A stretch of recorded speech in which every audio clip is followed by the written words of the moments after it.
Debate വിത്ത് സ്മൃതി പരുത്തിക്കാട്. കണ്ട നീ എവിടെ നിൽക്ക്, കേട്ട ഞാൻ പറയട്ടെ എന്നൊരു ചൊല്ലുണ്ട് നാട്ടിൽ. മോദി ഭരണകാലത്ത് എതിർപാർട്ടി ഭരണ സംസ്ഥാനങ്ങളിൽ റാഗിപ്പറന്ന് കേസെടുക്കുന്നവർക്ക് കൊടകരയിലൊരു സ്റ്റോപ്പ് ഉണ്ടായപ്പോൾ എല്ലാത്തിനും സാക്ഷിയായ ഒരാളോട് ആ ചൊല്ലങ്ങനെ പറയാതെ പറഞ്ഞിരിക്കുകയാണ്. ഞാൻ എല്ലാം കണ്ടതാണെന്ന് അക്കാലത്ത് ആ ഓഫീസിന്റെ ചുമതലയുണ്ടായിരുന്ന തിരൂർ സതീഷ് പറയുന്നു. മൊഴിയെടുക്കുന്നില്ല എന്ന ഇഡിയും. BJPക്ക് വേണ്ടി കൊണ്ടുവന്നതെന്ന് സംസ്ഥാനത്തെ പോലീസ് കണ്ടെത്തിയ പണം സ്ഥലമിടപാടിനെന്ന് കണ്ടുപിടിച്ചിട്ടുണ്ട് ഇഡി. BJPയുടെ ഹവാല ഇടപാടുകാരനാണ് ധർമ്മരാജ് എന്ന പോലീസ് കണ്ടെത്തലിനെ വെട്ടി ബിസിനസ്സുകാരനാക്കിയിട്ടുണ്ട് ഇഡി. 41 കോടി കൊണ്ടുവന്ന് വിതരണം ചെയ്തിട്ടുണ്ടെന്ന് പോലീസ് പറയുന്നു. ഹൈവേ റോബറി അല്ലാതെ ഞങ്ങളൊന്നും അറിഞ്ഞിട്ടില്ല എന്ന് ഇഡി. ഏറ്റവും ഒടുവിൽ 6 കോടി രൂപയുടെ കള്ളപ്പണം BJP ഓഫീസിലെത്തിയെന്ന് പറഞ്ഞ് രണ്ടാം ഘട്ട അന്വേഷണം പൂർത്തിയാക്കിയിട്ടുണ്ട് പോലീസ്. ഇതിന് തെളിവില്ലെന്നാണ് ഇഡിയുടെ വാദം. ഇഡിയുടെ ഉരുണ്ടുകളിയോ എന്നതാണ് ചോദ്യം. ചർച്ചയിൽ CPM-ൽ നിന്നും അഡ്വക്കേറ്റ് KS അരുൺകുമാറാണ്, അഡ്വക്കേറ്റ് TS ഉല്ലാസ് ബാബു BJP-യിൽ നിന്നും, വിനോദ് മേക്കോത്ത് കോൺഗ്രസ് സഹയാത്രികൻ, KM ആന്റണി റിട്ടയർഡ് SP എന്നിവരാണ്. ഇപ്പോൾ നിലവിൽ ആദ്യം അരുൺകുമാറിലേക്ക്. അരുൺ, ഇപ്പോൾ ഇഡിയുടെ റിപ്പോർട്ടിന്റെ സ്വഭാവം നമ്മൾ ഇന്നലെ ഇഡി റിപ്പോർട്ട് കൊടുത്ത കുറ്റപത്രം നൽകിയ ഘട്ടത്തിൽ ഈ വിഷയം ചർച്ച ചെയ്തതാണ്. പക്ഷേ ആ കുറ്റപത്രവുമായി ബന്ധപ്പെട്ട കൂടുതൽ വിവരങ്ങൾ ഇപ്പോൾ പുറത്തു വരികയാണല്ലോ. ഈ പണത്തിന്റെ ഉറവിടം നോക്കേണ്ടത് ഇൻകം ടാക്സ് ആണ്, അത് തങ്ങളുടെ ജോലിയല്ല എന്നാണ് ഇപ്പോൾ ഇഡി പറഞ്ഞിരിക്കുന്ന റിപ്പോർട്ടിൽ ഉള്ളത്. യഥാർത്ഥത്തിൽ സംസ്ഥാന സർക്കാർ, സംസ്ഥാന പോലീസ് ഉറവിടം അന്വേഷിക്കണമെന്നാവശ്യപ്പെട്ടല്ലേ ഇഡിക്കും തെരഞ്ഞെടുപ്പ് കമ്മീഷനും കേന്ദ്ര ആഭ്യന്തര മന്ത്രാലയത്തിനും കത്തയച്ചിരുന്നത്? അതെ, പൂർണ്ണമായും. ഇപ്പോൾ ഇഡിയെ കുറിച്ച് നമ്മൾ കുറച്ച് നാളുകളായിട്ട് ചർച്ച ചെയ്യുമ്പോൾ രാജ്യത്ത് രജിസ്റ്റർ ചെയ്ത കേസുകളുടെ ഓരോ ചരിത്രം പരിശോധിച്ചിട്ടാണ് സെലക്ടീവ് പ്രോസിക്യൂഷനാണ് ഇഡി നടത്തുന്നത് എന്ന് തെളിവുകളുടെ അടിസ്ഥാനത്തിൽ തന്നെ വ്യക്തമാക്കിയത്. ചില കേസുകളിൽ ഇഡി അന്വേഷണം നടത്തും, FIR പോലും അതിന്റെ ഉള്ളടക്കം പ്രതിക്ക് പറഞ്ഞു കൊടുക്കില്ല. അതുപോലെ അറസ്റ്റ് ചെയ്യുമ്പോൾ പാലിക്കേണ്ട മാനദണ്ഡങ്ങൾ പാലിക്കില്ല. അറസ്റ്റ് ചെയ്യപ്പെട്ട ഒരു വ്യക്തിക്ക് ഭരണഘടനാ പ്രകാരവും സുപ്രീം കോടതി വിധി പ്രകാരവും കൊടുക്കേണ്ട ഒരു തരത്തിലുള്ള അവകാശങ്ങളും കൊടുക്കാറില്ല. അതുപോലെ വിചാരണ നീട്ടിക്കൊണ്ടുപോകും, കുറ്റപത്രം സമയത്ത് സമർപ്പിക്കില്ല. അത്തരത്തിൽ ഒരു കൃത്യമായിട്ട് ഒരു സെലക്ടീവ് പ്രോസിക്യൂഷൻ നടത്തുന്നത് നമ്മൾ പല ഘട്ടത്തിലും സൂചിപ്പിച്ചിട്ടുണ്ട്. അതുപോലെ തന്നെ സെലക്ടീവ് ലീക്കേജ് നടത്തി പല വാർത്തകളും പല കേസുകളുമായി ബന്ധപ്പെട്ടുകൊണ്ട് പുറത്തുവിടാൻ പറ്റാത്ത വാർത്തകൾ ഉത്തരവാദിത്തപ്പെട്ടവർ തന്നെ ലീക്കേജ് നടത്തി കൊടുക്കുന്ന സാഹചര്യം കണ്ടു. അതിനുശേഷം ചില കേസുകൾ തേച്ചുമാറ്റി കളയുന്നു. കാരണം ചില ആളുകളെ സംബന്ധിച്ചിടത്തോളം കേസ് വളരെ ശക്തമായി അന്വേഷിച്ച് മുന്നോട്ട് പോകുന്നു. ചില ഘട്ടത്തിൽ അവരുടെ രാഷ്ട്രീയ നിലപാട് മാറുമ്പോൾ ആ കേസിൽ അതുവരെ നടത്തിക്കൊണ്ടുവന്ന ഇൻവെസ്റ്റിഗേഷനെ ഇഡി തന്നെ തകർത്ത് തരിപ്പണമാക്കി കളയുന്ന സാഹചര്യം നാം കണ്ടു. അതിന്റെ ഭാഗമായി ഹേമന്ത് വിശ്വശർമ്മ, സുഖേന്ദു അധികാരി, അശോക് ചൗഹാൻ, അതുപോലെ ദിഗംബർ കാമത്ത്, രാജിത് പവാർ, ഹജ്ബൻ പുജ്ബാല്, അതുപോലെ നാരായണ റാണെ, പ്രഭാത് പട്ടേൽ, ഭാവന ഗിവനി, അമരീന്ദർ സിംഗ്, അദ്ദേഹത്തിന്റെ മകൻ പ്രേമ ഹഡു, നിരവധി ഉദാഹരണങ്ങളുണ്ട്.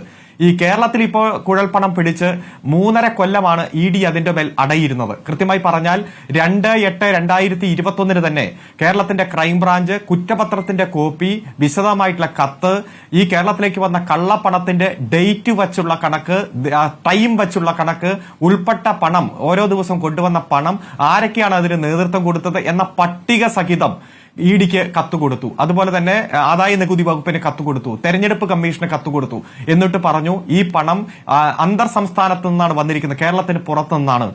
ഈ പണം എവിടെ നിന്ന് വന്നു, എന്താവശ്യത്തിന് വന്നു, അതുപോലെ തന്നെ ആരൊക്കെയാണ് അതിൽ ഉൾപ്പെട്ടിട്ടുള്ളത്, ഈ പണത്തിന് നികുതി അടച്ചിട്ടുണ്ടോ, ഇത് എക്സസ് ആയിട്ടുള്ള കണക്കിൽപ്പെടാത്ത പണമാണ്, അത് വന്ന ദിവസം ടൈം എല്ലാം ഓരോ സാക്ഷികൾ പറഞ്ഞ മൊഴിയുടെ ഉള്ളടക്ക പ്രകാരം കൈമാറി. എന്നിട്ട് പറഞ്ഞു PMLA ആക്ട് പ്രകാരം പ്രൊസീഡ്സ് ഓഫ് ക്രൈമിന്റെ ഭാഗമായി അന്വേഷണം നടത്താൻ സംസ്ഥാന ഇൻവെസ്റ്റിഗേഷൻ ഏജൻസിക്ക് പരിമിതികളുണ്ട്. ഈ കവർച്ചയുമായി ബന്ധപ്പെട്ടുകൊണ്ട് 23 പ്രതികൾ, അതുപോലെ തന്നെ ഇത്ര സാക്ഷികൾ, ഇന്ന മൊഴികൾ, പിടിച്ചെടുത്ത പണം, അതുമായി ബന്ധപ്പെട്ടുകൊണ്ട് സ്വർണം വാങ്ങിച്ച പണം, വാച്ച്, അതുപോലെ മൊബൈല്, മറ്റു തൊണ്ടി സാധനങ്ങളെല്ലാം കണ്ടെത്തി അവ കുറ്റപത്രത്തിന്റെ ഒപ്പം സമർപ്പിച്ചിട്ടാണ് ഇഡിയോട് ഈ കേസിന്റെ തുടരന്വേഷണം നടത്തണം എന്ന് ആവശ്യപ്പെട്ടത്. അവസാനത്തെ പാരഗ്രാഫ്, ആ കുറ്റപത്രത്തിന്റെ അവസാനത്തെ പേജുകളിലടക്കം ഇന്ന അന്വേഷണം ഞങ്ങൾ നടത്തി, ഇന്നതുമായി ബന്ധപ്പെട്ടുകൊണ്ട് ഞങ്ങൾക്ക് പരിമിതികളുണ്ട്, അതുകൊണ്ട് ഈ പിടിച്ച തെളിവുകൾ മുഴുവൻ ഹാജരാക്കുന്നു എന്ന് പറയുന്നു. ഇപ്പോൾ സമർപ്പിച്ചിരിക്കുന്ന കുറ്റപത്രത്തിൽ ഈ കേസിൽ യഥാർത്ഥത്തിൽ പ്രതികളായി വരേണ്ട ഒരാളെയും വേണ്ട വിധം ചോദ്യം ചെയ്തില്ല. കാരണം ഇത് കവർച്ചാ കേസ് കേരളത്തിന്റെ പോലീസ് അന്വേഷിച്ചു. ഈ കള്ളപ്പണത്തിന്റെ സോഴ്സും അത് എങ്ങനെ ഇത്ര പണം കൊണ്ടുവന്നു, ആരാണ് ഇതിന്റെ ഉത്തരവാദി എന്ന് അന്വേഷിക്കുന്നതിന് പകരം അതിൽ കവർച്ചാ കേസിൽ സാക്ഷി പറഞ്ഞ BJPക്ക് അനുഭാവമുള്ള സാക്ഷികളുടെ മാത്രം മൊഴി രേഖപ്പെടുത്തി അവസാനിപ്പിക്കുന്നതാണ് നാം കണ്ടത്. എന്നിട്ട് ഏറ്റവും അവസാനം പറഞ്ഞത് ഇവിടെ ഏതെങ്കിലും ഒരു ട്രാവൻകൂർ പാലസിന് സ്ഥലം വാങ്ങിക്കാൻ പണമായിട്ട് വന്നതാണ് എന്നതാണ്. എന്നാൽ ആ ട്രാവൻകൂർ പാലസിന്റെ ഉടമ എന്ന് പറയുന്നത് സാക്ഷാൽ വെള്ളാപ്പള്ളി നടേശന്റെ മകൻ തന്നെയാണ്, തുഷാർ വെള്ളാപ്പള്ളിയാണ്. എന്നാൽ തുഷാർ വെള്ളാപ്പള്ളിയുടെ ഒരു മൊഴി രേഖപ്പെടുത്തണ്ടേ? തുഷാർ വെള്ളാപ്പള്ളി പറയണ്ടേ എനിക്ക് ഇങ്ങനെ ട്രാവൻകൂർ പാലസ് ഉണ്ട്, അത് വാങ്ങിക്കാൻ വേണ്ടി അല്ലെങ്കിൽ ഞാൻ ആവശ്യപ്പെട്ടത് പ്രകാരം അല്ലെങ്കിൽ എന്റെ നിർദ്ദേശപ്രകാരമാണ് ഈ പണം കൊണ്ടുവന്നത് എന്ന് പറയണ്ടേ? അപ്പോൾ ഒരു കാര്യം ഇതുവരെ പുറത്തേക്ക് വന്നിട്ടില്ല എന്നുള്ളതാണ് നമുക്കതുമായി ബന്ധപ്പെട്ട് ലഭിക്കുന്ന വിവരം. ഈ ധർമ്മരാജൻ ഈ കേസിലെ സാക്ഷിയാണ്. ധർമ്മരാജന്റെ മൊഴിയാണ് BJP നേതാക്കളിലേക്ക് ഇവിടെ ക്രൈംബ്രാഞ്ചിനെയും പോലീസിനെയും എത്തിച്ചത്. അവിടെയാണ് ഈ കള്ളപ്പണത്തിന്റെ ഇടപാടെന്ന സംശയം വരികയും അത് അന്വേഷിക്കേണ്ടത് ഇവിടെ അല്ലാത്തതുകൊണ്ട് അത് ED അറിയിക്കുകയും ചെയ്തത്. ശ്രീ ഉല്ലാസ് ബാബു, ഈ പണത്തിന്റെ ഉറവിടം അന്വേഷിക്കണമെന്നാവശ്യപ്പെട്ടാണ് സംസ്ഥാന പോലീസ് ഇവിടെ തെരഞ്ഞെടുപ്പ് കമ്മീഷനും കേന്ദ്ര ആഭ്യന്തര മന്ത്രാലയത്തിനും കത്തയക്കുന്നത്. എന്നിട്ട് ഇവിടെ വന്നിട്ട് ഹൈവേ കൊള്ള അന്വേഷിച്ച് ED റിപ്പോർട്ട് നൽകുകയാണ്. ഈ കുറ്റപത്രത്തെ എങ്ങനെയാണ് BJP വിശദീകരിക്കുന്നത്?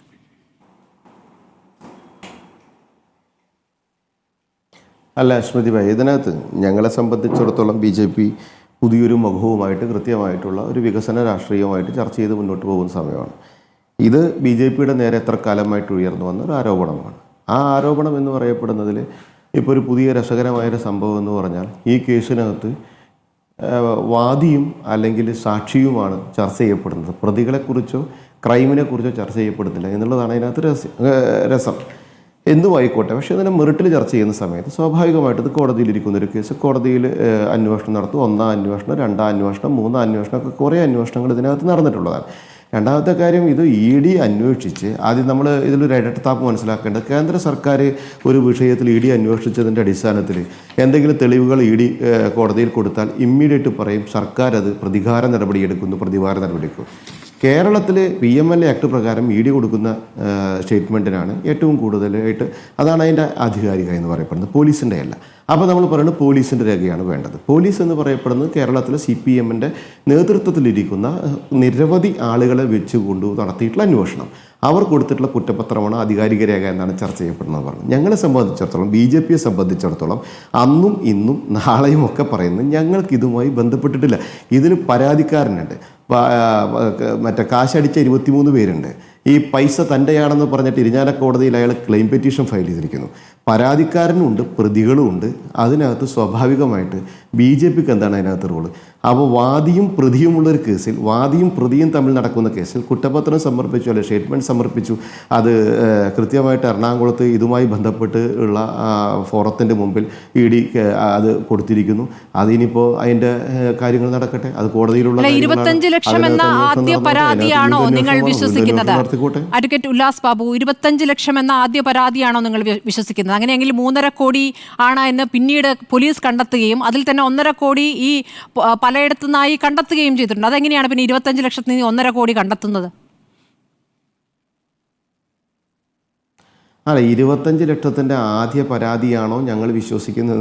ഞങ്ങളെ സംബന്ധിച്ചതിൽ വിശ്വാസവും വിശ്വാസക്കുറവിൻ്റെ ആവശ്യമില്ലല്ലോ. പോലീസിന് മുമ്പിൽ പണം നഷ്ടപ്പെട്ട വ്യക്തി, പണം കൊണ്ടുപോയ വ്യക്തി, ആ വ്യക്തി പരാതി കൊടുത്തിരിക്കുന്നു. അത് 25 ആണോ 50 ആണോ 3.5 ആണോ എന്നുള്ളതൊക്കെ പോലീസ് അയാളുമായിട്ട് അന്വേഷിക്കേണ്ട കാര്യമാണ്, അയാളിൽ നിന്ന് മൊഴിയെടുക്കേണ്ട കാര്യമാണ്. അദ്ദേഹത്തിൽ നിന്ന് മൊഴിയെടുത്തതിൻ്റെ അടിസ്ഥാനത്തിൽ പോലീസ് കുറ്റപത്രം കൊടുത്തിട്ടുണ്ട്. അത് EDക്ക് അന്വേഷിക്കാൻ പറഞ്ഞു. ED അന്വേഷിക്കണമെന്നില്ല എന്നല്ലായിരുന്നു ആദ്യത്തെ വലിയ ആരോപണം ഉണ്ടായിരുന്നു. EDയും അന്വേഷിച്ചിട്ടുണ്ട്. ED അന്വേഷിച്ചതിൽ അന്വേഷിച്ചത് എന്താണ് എന്നുള്ളതാണോ നമ്മുടെ ചർച്ച. ഈ ധർമ്മരാജൻ ആരാണ് എന്നാണ് BJPയുടെ ഒരു മനസ്സിലാക്കൽ, ഒന്ന് പറയാമോ? ധർമ്മരാജന്റെ അച്ഛന്റെയും അമ്മയുടെയും മകനാണ് എന്നാണ് എനിക്ക് മനസ്സിലാക്കുന്നത്. തമാശ വിടൂ ഉല്ലാസ് ബാബു. ധർമ്മരാജൻ ആരാണ്? ധർമ്മരാജൻ BJPയുമായി ഒരു ബന്ധവുമില്ലാത്ത ആളാണ് എന്നൊരു വാദമുണ്ടോ? ഇല്ലല്ലോ, അത് ബി ജെ പി പണ്ട് വീണ്ടും പറഞ്ഞിട്ടില്ല. ധർമ്മരാജൻ ബി ജെ പിയുടെ അനുഭാവിയാണെന്ന് സ്വാഭാവികമായിട്ട് അന്ന് ഇന്നൊക്കെ പറയുന്നതാണ്. ബി ജെ പിയുടെ തെരഞ്ഞെടുപ്പുമായി ബന്ധപ്പെട്ട് അന്നും ഞങ്ങൾ പറഞ്ഞിരുന്ന കാര്യമാണ്. ഞങ്ങളുടെ സാധന സാമഗ്രികൾ കൊണ്ടുവരുന്ന കോൺട്രാക്ട് ഉണ്ടായിരുന്ന അല്ലെങ്കിൽ ആ കാര്യങ്ങൾ എത്തിച്ചു കൊടുത്തിരുന്ന ആൾ തന്നെയാണ്. സാധന സാമഗ്രികളിലാണ് 6 ചാക്ക് എന്നുള്ള ഒരു കാര്യം ഈ പറഞ്ഞ CPM-ന്റെ പോലീസ് അല്ലല്ലോ. തിരൂർ സതീഷ് എന്ന് പറഞ്ഞ CPM-ന്റെ പോലീസിൽപ്പെട്ട ആളല്ലല്ലോ, നിങ്ങളിൽപ്പെട്ട ആളായിരുന്നല്ലോ. തിരൂർ സതീഷാണല്ലോ ഈ 6 ചാക്കിന്റെ കാര്യവും ഉറങ്ങാതെ ആ ചാക്കിന് കാവലിരുന്ന കാര്യമൊക്കെ പറഞ്ഞിട്ടുള്ളത്. ഇതിലേക്കൊന്നും പോകാതെ ഒരാളൊരു വെളിപ്പെടുത്തൽ നടത്തുമ്പോൾ അതിലേക്കൊരു അന്വേഷണം കൂടി പോകാതെ ഒന്ന് മൊഴിയെടുക്കാൻ പോലും ചെല്ലാതെ എങ്ങനെയാണ് ED ഇങ്ങനെ ഒരു റിപ്പോർട്ട് സമർപ്പിക്കുക? അഡ്വക്കേറ്റ് TS ഉല്ലാസ് ബാബു, അങ്ങനെ വരുമ്പോൾ ED-യുമായി ബന്ധപ്പെട്ട് ഉയരുന്ന ആരോപണങ്ങൾ ശരിവെക്കുന്നതാണ് ഇപ്പോഴത്തെ ഈ അന്വേഷണ കുറ്റപത്രം എന്ന് വേണം പറയാൻ. ED-യുമായി ബന്ധപ്പെട്ട് എന്താണ് പറയുന്നത്? ED എപ്പോഴൊക്കെയാണ് പ്രവർത്തിക്കുക? ഒന്നുകിൽ പ്രതിപക്ഷ പാർട്ടിയിലെ നേതാക്കളെ ജയിലിലടയ്ക്കാൻ, അതല്ലെങ്കിൽ പ്രതിപക്ഷ പാർട്ടിയിലെ നേതാക്കളെ ഇങ്ങോട്ടേക്ക് എത്തിക്കാൻ, നിങ്ങളുടെ ഭാഗത്തേക്ക് എത്തിക്കാൻ, അല്ലേ? ഇതിനാണ് ED-യെ ഉപയോഗിക്കുക. ഇതാണ് യഥാർത്ഥത്തിൽ സംഭവിക്കുന്നത്. BJP-യുമായി ബന്ധപ്പെട്ട് ഉയർന്ന ആരോപണത്തിൽ ED പ്രവർത്തിച്ച ഒരു ഇൻസ്റ്റൻസ് ചൂണ്ടിക്കാണിക്കാമോ? ഞാനൊരു കാര്യം ചോദിച്ചോട്ടെ. ED എന്ന് പറയപ്പെടുന്ന അന്വേഷണ ഏജൻസി അന്വേഷിച്ചത് എന്താണ് ഇങ്ങനെ അന്വേഷിച്ചതെന്ന് ചോദിക്കാൻ എനിക്ക് സാധ്യമാകില്ല. കാരണം ഞാൻ ED-യുടെ അന്വേഷണ ഉദ്യോഗസ്ഥനല്ല. രണ്ടാമത്തെ കാര്യം, ഞങ്ങളെ സംബന്ധിച്ചിടത്തോളം വളരെ സ്പെസിഫിക് ആയിട്ട് തന്നെ ഞങ്ങൾ നിങ്ങളുടെ ചോദ്യങ്ങൾക്ക് മറുപടിയായി പറയുന്നുണ്ട്. എന്താണ്? BJP-യുടെ ബന്ധമില്ലാത്ത ഒരു കേസിൽ, വാദിയുള്ള കേസിൽ, പ്രതിയുള്ള കേസിൽ സാക്ഷികൾ മാത്രമാണ്. എന്തിൻ്റെ അടിസ്ഥാനത്തിലാണ് സാക്ഷികൾ? BJP നേതാക്കന്മാരെ വിളിച്ചു എന്നതിൻ്റെ അടിസ്ഥാനത്തിലാണ് സാക്ഷികളുള്ളത്. ആ സാക്ഷികൾ ആ സമയത്ത് കോടതിയിൽ വിസ്തരിക്കുന്ന സമയത്ത് സാക്ഷികൾ മൊഴികൾ പറഞ്ഞോളും. ഞങ്ങളെ സംബന്ധിച്ചിടത്തോളം ഞങ്ങൾക്ക് ബന്ധമില്ലാത്തൊരു കാര്യത്തിൽ ഞങ്ങൾ എന്തിനാണ് ഇന്നതാണ് എന്ന് പറഞ്ഞിട്ട് ഞങ്ങൾക്ക് എങ്ങനെ പറയാൻ പറ്റും കോടതിയിൽ ഇരിക്കുന്ന കാര്യത്തെക്കുറിച്ചും അല്ലെങ്കിൽ ഇവർ 1 തവണ 2 തവണ 3 തവണ അന്വേഷിച്ച കാര്യത്തെക്കുറിച്ച്? ഇവിടെ പോലീസ് അന്വേഷിച്ച സമയത്ത്, ക്രൈംബ്രാഞ്ച് അന്വേഷിക്കുമ്പോൾ നിങ്ങളുടെ സംസ്ഥാന അധ്യക്ഷനെ അടക്കം വിളിച്ചു വരുത്തി മൊഴിയെടുത്തിട്ടുണ്ട്, അല്ലേ? വിസ്താരം നടത്തിയിട്ടുണ്ട് പോലീസ്. കെ സുരേന്ദ്രനിൽ നിന്നടക്കം വിവരങ്ങൾ തേടിയിട്ടില്ലേ? ഞാൻ പറഞ്ഞല്ലോ, BJP നേതാക്കന്മാരെ നോക്കൂ, ധർമ്മരാജൻ അന്നത്തെ ദിവസം വിളിച്ചു എന്ന് പറയപ്പെടുന്ന കേസിൽ BJP-യുടെ നേതാവിനെ വിളിച്ചു, അല്ലെങ്കിൽ BJP-യുടെ നേതാക്കന്മാരെ വിളിച്ച പോലെ തന്നെ എത്ര പോലീസ് ഉദ്യോഗസ്ഥരെ വിളിച്ചിട്ടുണ്ട്, എത്ര IPS ഉദ്യോഗസ്ഥരെ വിളിച്ചിട്ടുണ്ട്? ആദ്യം വിളിക്കുന്നത് കെ സുരേന്ദ്രനെ, പിന്നെ വിളിക്കുന്നത് M ഗണേശനെ, ഓഫീസ് സെക്രട്ടറി ഗിരീശൻ നായരെ, ഇവരെയൊക്കെ വിളിക്കുകയാണ്. എന്നിട്ട് ഇവരുമായിട്ടാണ് ബന്ധം. ഈ പണവുമായി ബന്ധപ്പെട്ട് ഈ പറയുന്ന 25 ലക്ഷമല്ല, എത്രയായിരുന്നു പണം എന്ന അടക്കമുള്ള കാര്യങ്ങൾ പോലീസിന് കൊടുത്ത മൊഴിയിലുണ്ടല്ലോ, ധർമ്മരാജൻ കൊടുത്ത മൊഴിയിലുണ്ടല്ലോ. അതെങ്ങനെയാണ് ED-യിലേക്ക് എത്തുമ്പോൾ മാറുന്നത്? സ്വാഭാവികമായിട്ട്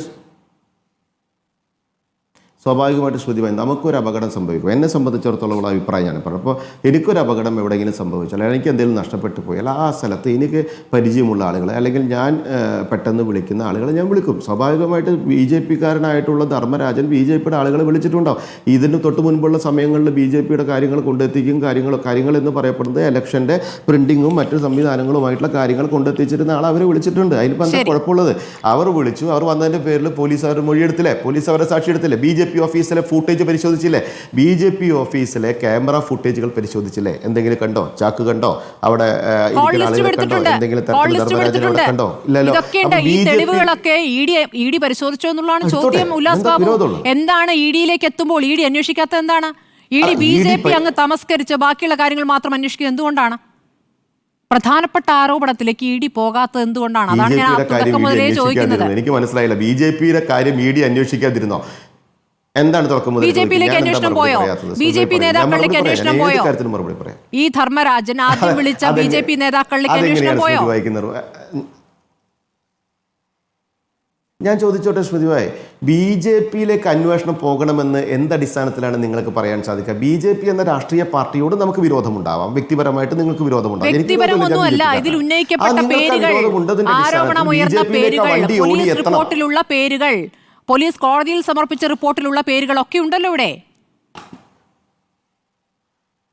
ഞാൻ ചോദിച്ചോട്ടെ, BJP-യുടെ പാർട്ടി ഓഫീസിൽ നിന്നോ BJP-യുടെ CCTV-യിൽ നിന്നോ എന്തെങ്കിലും ഓഫീസിലെ CCTV കൊണ്ടായാലോ എന്തെങ്കിലും തരത്തിലുള്ള തെളിവുകളുണ്ടോ? BJP-യിൽ ഇതിൽ നിങ്ങൾ എന്തടിസ്ഥാനത്തിലാണ് കണക്ട് ചെയ്യുന്നത്? BJP-യുടെ ആളുകളെ വിളിച്ചു എന്നതിൻ്റെ അടിസ്ഥാനത്തിലാണോ? എത്ര ആളുകൾ പല സമയങ്ങളിലും വിളിക്കും? അതിൻ്റെ അടിസ്ഥാനത്തിൽ അവരാണ് അതൊക്കെ അവർക്കുള്ളതാണ് അല്ലെങ്കിൽ അവരുടെയാണ് എന്ന് പറയപ്പെടുന്നതിൽ എന്താ അർത്ഥമാണുള്ളത്? എന്തിനാണ് BJP-നെ ഇതിൽ കെട്ടുവാൻ ശ്രമിക്കുന്നത്? BJP-യിലേക്ക് ഇതിൽ കൂട്ടിക്കെട്ടാൻ ശ്രമിക്കുന്നത്? BJP-യെ സംബന്ധിച്ചിടത്തോളം തുടക്കത്തിൽ പറഞ്ഞല്ലോ ഞങ്ങളിതെല്ലാം വിട്ട് വികസനത്തിലൂന്നിയുള്ള പുതിയ അധ്യക്ഷൻ വികസനത്തിലൂന്നി മുന്നോട്ട് പോകാൻ തീരുമാനിക്കുകയാണ്.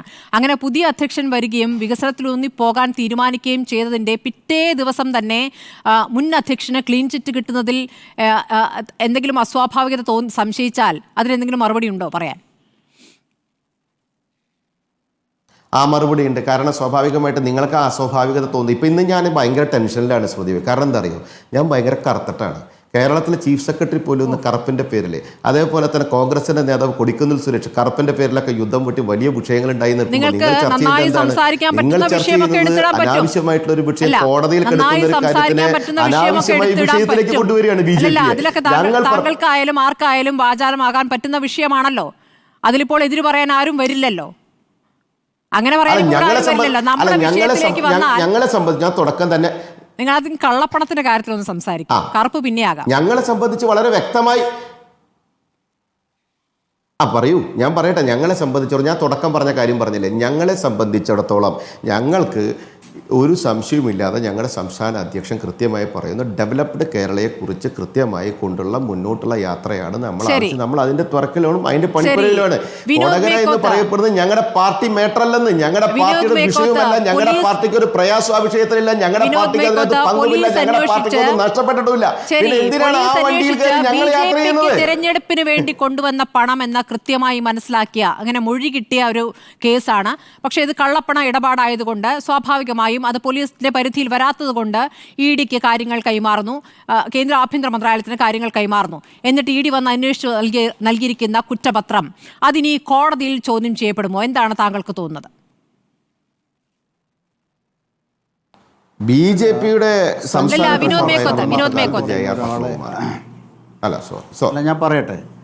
ഞാൻ പറയട്ടെ ശ്രീ ഉല്ലാസ്, ഞാൻ പറയട്ടെ. സഞ്ജീവ് കുമാർ ശർമ്മ എന്ന് പറയുന്ന ഒരാളുടെ പേര് ഉല്ലാസിന് ഓർമ്മയുണ്ടോ? ഈ ഏതാണ്ട് 2-3 മണിക്കൂർ മുമ്പ് ഞാൻ വായിച്ചൊരു വാർത്ത, രാജ്യത്തെ പ്രധാനമന്ത്രിയുടെ സാമ്പത്തിക ഉപദേഷ്ടാവായി ഈ സഞ്ജീവ് കുമാർ ശർമ്മയെ വെച്ചിരിക്കുന്നു എന്നാണ്. ഈ സഞ്ജീവ് കുമാർ ശർമ്മ ഇ ഡിയുടെ മുൻ ഡയറക്ടറാണ്. 3 വട്ടം വഴിവിട്ടുകൊണ്ട് വീണ്ടും അദ്ദേഹത്തിന് പദവി കൊടുക്കുകയുണ്ടായി. ഒടുവിൽ സുപ്രീം കോടതി ഇടപെട്ടിട്ടാണ് അങ്ങനെ പാടില്ല എന്ന് പറഞ്ഞ് വന്ന ഒരു ഉദ്യോഗസ്ഥനാണ് സഞ്ജീവ് കുമാർ ശർമ്മ. എനിക്ക് ഈ ചർച്ചയിൽ പങ്കെടുത്തുകൊണ്ട് പറയാനുള്ളത്, ഈ ഇ ഡിയിൽ നിന്ന് ബി ജെ പിയുടെ ഒരു സംസ്ഥാന പ്രസിഡന്റ് പ്രതിയായി വരുന്ന അല്ലെങ്കിൽ അതിൽ ബന്ധമുള്ള ഒരു കേസിൽ ആ തരത്തിലുള്ള ഒരു അന്വേഷണം നടക്കും എന്ന് സ്വാഭാവികമായും പ്രതീക്ഷിക്കാൻ കഴിയില്ല എന്നാണ് സൂചിപ്പിക്കാൻ. പ്രതീക്ഷിക്കാൻ കഴിയില്ല, പക്ഷെ അതിലൊരു ഒരു വിശ്വസനീയമായ ഒരു ന്യായം കണ്ടെത്തണ്ടേ? അല്ല, അത് കണ്ടെത്താൻ കഴിയില്ല. കാരണം ഇ ഡിയുടെ ട്രാക്ക് റെക്കോർഡ് എന്താണ്? ഇ ഡിയുടെ ട്രാക്ക് റെക്കോർഡ് പരിശോധിച്ചാൽ അതിൻ്റെ കൺവിക്ഷൻ റേറ്റ് കഴിഞ്ഞ 10 വർഷത്തിനിടയിൽ വന്ന ധനകാര്യ വകുപ്പ് മന്ത്രി പാർലമെന്റിൽ പറഞ്ഞത് 1% ആണെന്നാണ്. അപ്പോൾ അവർ കേസെടുക്കുന്നത് എന്തിനു വേണ്ടിയാണ്? ഒരു പൊളിറ്റിക്കൽ ടൂൾ എന്നുള്ള നിലയിൽ ഇ ഡി ഉപയോഗിക്കപ്പെടുന്നു. അങ്ങനെ ഉപയോഗിക്കപ്പെട്ട കേസാണ് കൊടകര കുഴൽപ്പണ കേസ്. ഇവിടെ ഈ കേസിൻ്റെ ഉറവിടം 2 എൻഡ് ഉണ്ടാവുമല്ലോ, വാങ്ങിയതും കിട്ടിയതും കൊടുത്തതുമായിട്ടുള്ള 2 എൻഡ് ഉണ്ടാവും. ആ 2 എൻഡിനെ കുറിച്ച് സംസാരിക്കുന്നില്ല. ഇ ഡി സംസാരിക്കുന്നത് അതിൻ്റെ ഇൻ്റർമീഡിയറ്റ് ആയിട്ട് അതിനിടയിൽ സംഭവിച്ചിട്ടുള്ള ഒരു ഇൻസിഡൻറ്റുമായി ബന്ധപ്പെട്ട് അതിൻ്റെ തുടർച്ചയെക്കുറിച്ച് സംസാരിക്കുകയാണ്. ഇത് വ്യക്തമായും എല്ലാവർക്കും അറിയാം. പക്ഷേ ബി ജെ പിക്കാർ സമ്മതിക്കില്ല. കാരണം 2016 2 കൈയും കൂട്ടിയടിച്ച് കള്ളപ്പണം ഇല്ലാതാക്കാൻ, കള്ളനോട്ടുകൾ ഇല്ലാതാക്കാൻ, ഇത് രണ്ടും ഉപയോഗിച്ച് ഉള്ള തീവ്രവാദ പ്രവർത്തനം ഇല്ലാതാക്കാൻ വേണ്ടി ഞാനിതാ 1000-ൻ്റെയും 500-ൻ്റെയും നോട്ടുകൾ ഇന്ന് രാത്രി പാതിരിയോടുകൂടി ലീഗൽ ടെൻഡർ അല്ലാതാക്കുന്നു എന്ന് പറയുന്ന പ്രധാനമന്ത്രിയുടെ ബാക്കിയാണല്ലോ ഇവരെല്ലാം. അതുകൊണ്ട് തന്നെ ബി ജെ പി നേതാക്കന്മാർക്ക് അത് അംഗീകരിക്കാൻ കഴിയില്ല. കാരണം രാജ്യത്ത് കള്ളപ്പണം ഉണ്ട് എന്ന്. പക്ഷേ കള്ളപ്പണമാണ് എന്ന് എല്ലാവർക്കും അറിയാവുന്ന ഒരു കാര്യം. പക്ഷേ ഇവിടെ സംഭവിച്ചിട്ടുള്ളത്, അത്തരത്തിലൊരു കേസ് ബി ജെ പിയുടെ നേതൃത്വത്തിലുള്ളൊരു ഗവൺമെൻറ്, അവരുടെ നേതൃത്വത്തിലുള്ള തെരഞ്ഞെടുപ്പ് കമ്മീഷൻ ഈ രാജ്യത്ത് തെരഞ്ഞെടുപ്പ് നടത്തുന്ന ഒരു രാജ്യമായും ഇന്ത്യ മാറിയിരിക്കുന്നു. അപ്പോൾ അത്തരത്തിൽ ഭരണഘടനാ സ്ഥാപനങ്ങളെ പോലും ദുരുപയോഗപ്പെടുത്തിക്കൊണ്ട് ഇവിടുത്തെ കുറ്റാന്വേഷണ ഏജൻസികൾ, വളരെ പ്രീമിയർ ആയിട്ടുള്ള ഏജൻസികളെ പോലും അവരുടെ രാഷ്ട്രീയ ടൂളാക്കി മാറ്റുന്ന ഒരു പ്രോസസ്സ് രാജ്യത്ത് അനവരതം നടക്കുന്ന ഒരു സന്ദർഭത്തിൽ എങ്ങനെയാണ് അങ്ങനെ ഒരു ഏജൻസിയിൽ നിന്ന് ബി ജെ പിയുടെ നേതാക്കൾ പ്രതിചേർക്കപ്പെടുന്ന തരത്തിലുള്ള ഒരു അന്വേഷണം നടക്കുക എന്നതാണ് ഏറ്റവും പ്രധാനപ്പെട്ട പ്രശ്നം. അതുകൊണ്ട് തന്നെ ഇ ഡി ഇങ്ങനെയൊരു കുറ്റപത്രം കൊടുത്തതിനെ സംബന്ധിച്ച് എന്നെ അത്ഭുതപ്പെടുത്തുന്നില്ല. ഇ ഡിയിൽ നിന്ന് ഇതിലപ്പുറം പ്രതീക്ഷിച്ചിട്ടില്ല. പക്ഷേ സംസ്ഥാന ഗവൺമെൻറ്റിൻ്റെ കാര്യം എന്താണ്? സംസ്ഥാന ഗവൺമെൻറ് ഈ വിഷയത്തിൽ അന്വേഷണം നടത്തിയവരാണ്. സംസ്ഥാന ഗവൺമെൻറ് അന്വേഷണം നടത്തി 12 മാസത്തിനകം കുറ്റപത്രം കൊടുക്കേണ്ട സ്ഥാനത്തൊടുവിൽ 17 മാസം കഴിഞ്ഞിട്ടാണ് കുറ്റപത്രം കൊടുത്തത്. ഇവിടെ സംഭവിക്കുന്നത് കോഴിയും കുറുക്കനും കളിയാണ്. ഇപ്പോൾ സംസ്ഥാന ഗവൺമെൻറ്റും കേന്ദ്ര ഗവൺമെൻറ്റും വലിയ സംഘർഷത്തിലാണ് എന്ന തോന്നൽ ഉണ്ടാക്കുമെങ്കിലും ഫലത്തിൽ സംഭവിക്കുന്നത് എന്താണെന്ന് വെച്ചാൽ, ഇത് ഒരു പോസ്റ്റിൽ ഒരു ടീം ഗോളടിച്ചാൽ മറു പോസ്റ്റിൽ ഗോളടിക്കാൻ കിട്ടിയ ഒരു വേദിയായി കൊടകര കുഴൽപ്പണ കേസിനെ കാണുന്നു. സ്വർണ്ണക്കള്ളക്കടത്തുമായി ബന്ധപ്പെട്ട നിരവധി ആകാശത്ത് വട്ടമിട്ട് പറന്ന കേന്ദ്ര ഏജൻസികളുടെ കണക്കെന്താണ്? ഏതൊക്കെ തരത്തിലുള്ള അന്വേഷണമാണ് അന്ന് കേരളത്തിലേക്ക് ഒഴുകിയെത്തിയത്? ഏതെല്ലാം വഴികളിലൂടെ? ആ അന്വേഷണം എവിടെ എത്തി നിൽക്കുന്നു? ഞാൻ പറയുന്നത് ഇതൊരു ഈക്വലൈസർ എന്നുള്ള നിലയിൽ നേതാക്കളുടെ പേരുകളിലേക്ക് എത്തിയത് ഇത്ര കോടിയാണ് ഇവിടേക്ക് എത്തിയത് എന്ന് കണ്ടെത്തിയത് പോലീസിലെ. യഥാർത്ഥത്തിൽ പോലീസിന്റെ കണക്ക് 40 കോടിയോളം BJP തെരഞ്ഞെടുപ്പ് ആവശ്യങ്ങൾക്കായി 40 കോടി കേരളത്തിൽ എത്തി എന്നുള്ള വിവരമാണ് പോലീസിന് ലഭിച്ചിട്ടുള്ളത്. തെളിവായി കിട്ടിയത് അത്രയല്ല എന്ന് മാത്രം. പോലീസിന് വിവരം കിട്ടിയ അത്രയാണ്. പക്ഷേ BJP നേതാക്കൾ തന്നെ അടക്കം പറയുന്നത് 40-ഉമല്ല 100 കോടിക്ക് അടുത്തുണ്ടെന്നാണ്. കേരളം പോലൊരു സ്ഥലത്ത് 100 കോടി എത്തുന്നെങ്കിൽ മറ്റു സംസ്ഥാനങ്ങളിൽ എത്രയായിരിക്കും എന്നുള്ള സംശയം കൂടി ഉണ്ടല്ലോ. പറയൂ. അല്ല, ഈ കേസിന് പ്രധാനപ്പെട്ട ട്വിസ്റ്റ് വരുന്നത് എവിടെയാണ്? BJPയുടെ ഒരു ഓഫീസ് സെക്രട്ടറിയാണ് ഇതിനെ സംബന്ധിച്ച് അതിനെ വെളിപ്പെടുത്തലുകൾ നടത്തുന്നത്. ഓഫീസിൽ വന്ന് ചാക്കുകെട്ടുകളിൽ ഇത് സൂക്ഷിക്കുകയും അത് കൊണ്ടുവന്നതും കൊണ്ടുപോയതുമൊക്കെ BJP നേതാക്കൾക്ക് വേണ്ടിയാണ് എന്ന് പറയുകയും, ഈ ധർമ്മരാജൻ ആദ്യം വിളിച്ചതാരെയാ? ആദ്യം വിളിച്ചത് BJPയുടെ സംസ്ഥാന പ്രസിഡന്റ്, മുൻ സംസ്ഥാന പ്രസിഡന്റിനെയാണ്. അതിനുശേഷം വിളിക്കുന്നത് സംസ്ഥാന പ്രസിഡന്റിൻ്റെ മകനെയാണ്. അപ്പോൾ ഇത്തരത്തിൽ BJPയുമായി ഹൈലി റിലേറ്റഡ് ആയിട്ടുള്ള ഒരു സംഭവമാണ് എന്ന് ആർക്കാണിത് അറിഞ്ഞുകൂടാത്തത്? അപ്പോൾ ഞാൻ പറയുന്നത് അതിനെ കേരള പോലീസ് എങ്ങനെ കണ്ടു എന്നതാണ് എൻ്റെ കൺസേൺ. കേരള പോലീസ് ഇതിനെ കണ്ടത്, ഞാൻ പറഞ്ഞല്ലോ 12 മാസം കൊണ്ട് കൊടുക്കേണ്ട കുറ്റപത്രം അന്വേഷണം പൂർത്തിയായില്ല പോലും എന്ന് പറഞ്ഞുകൊണ്ട് 17 മാസത്തിന്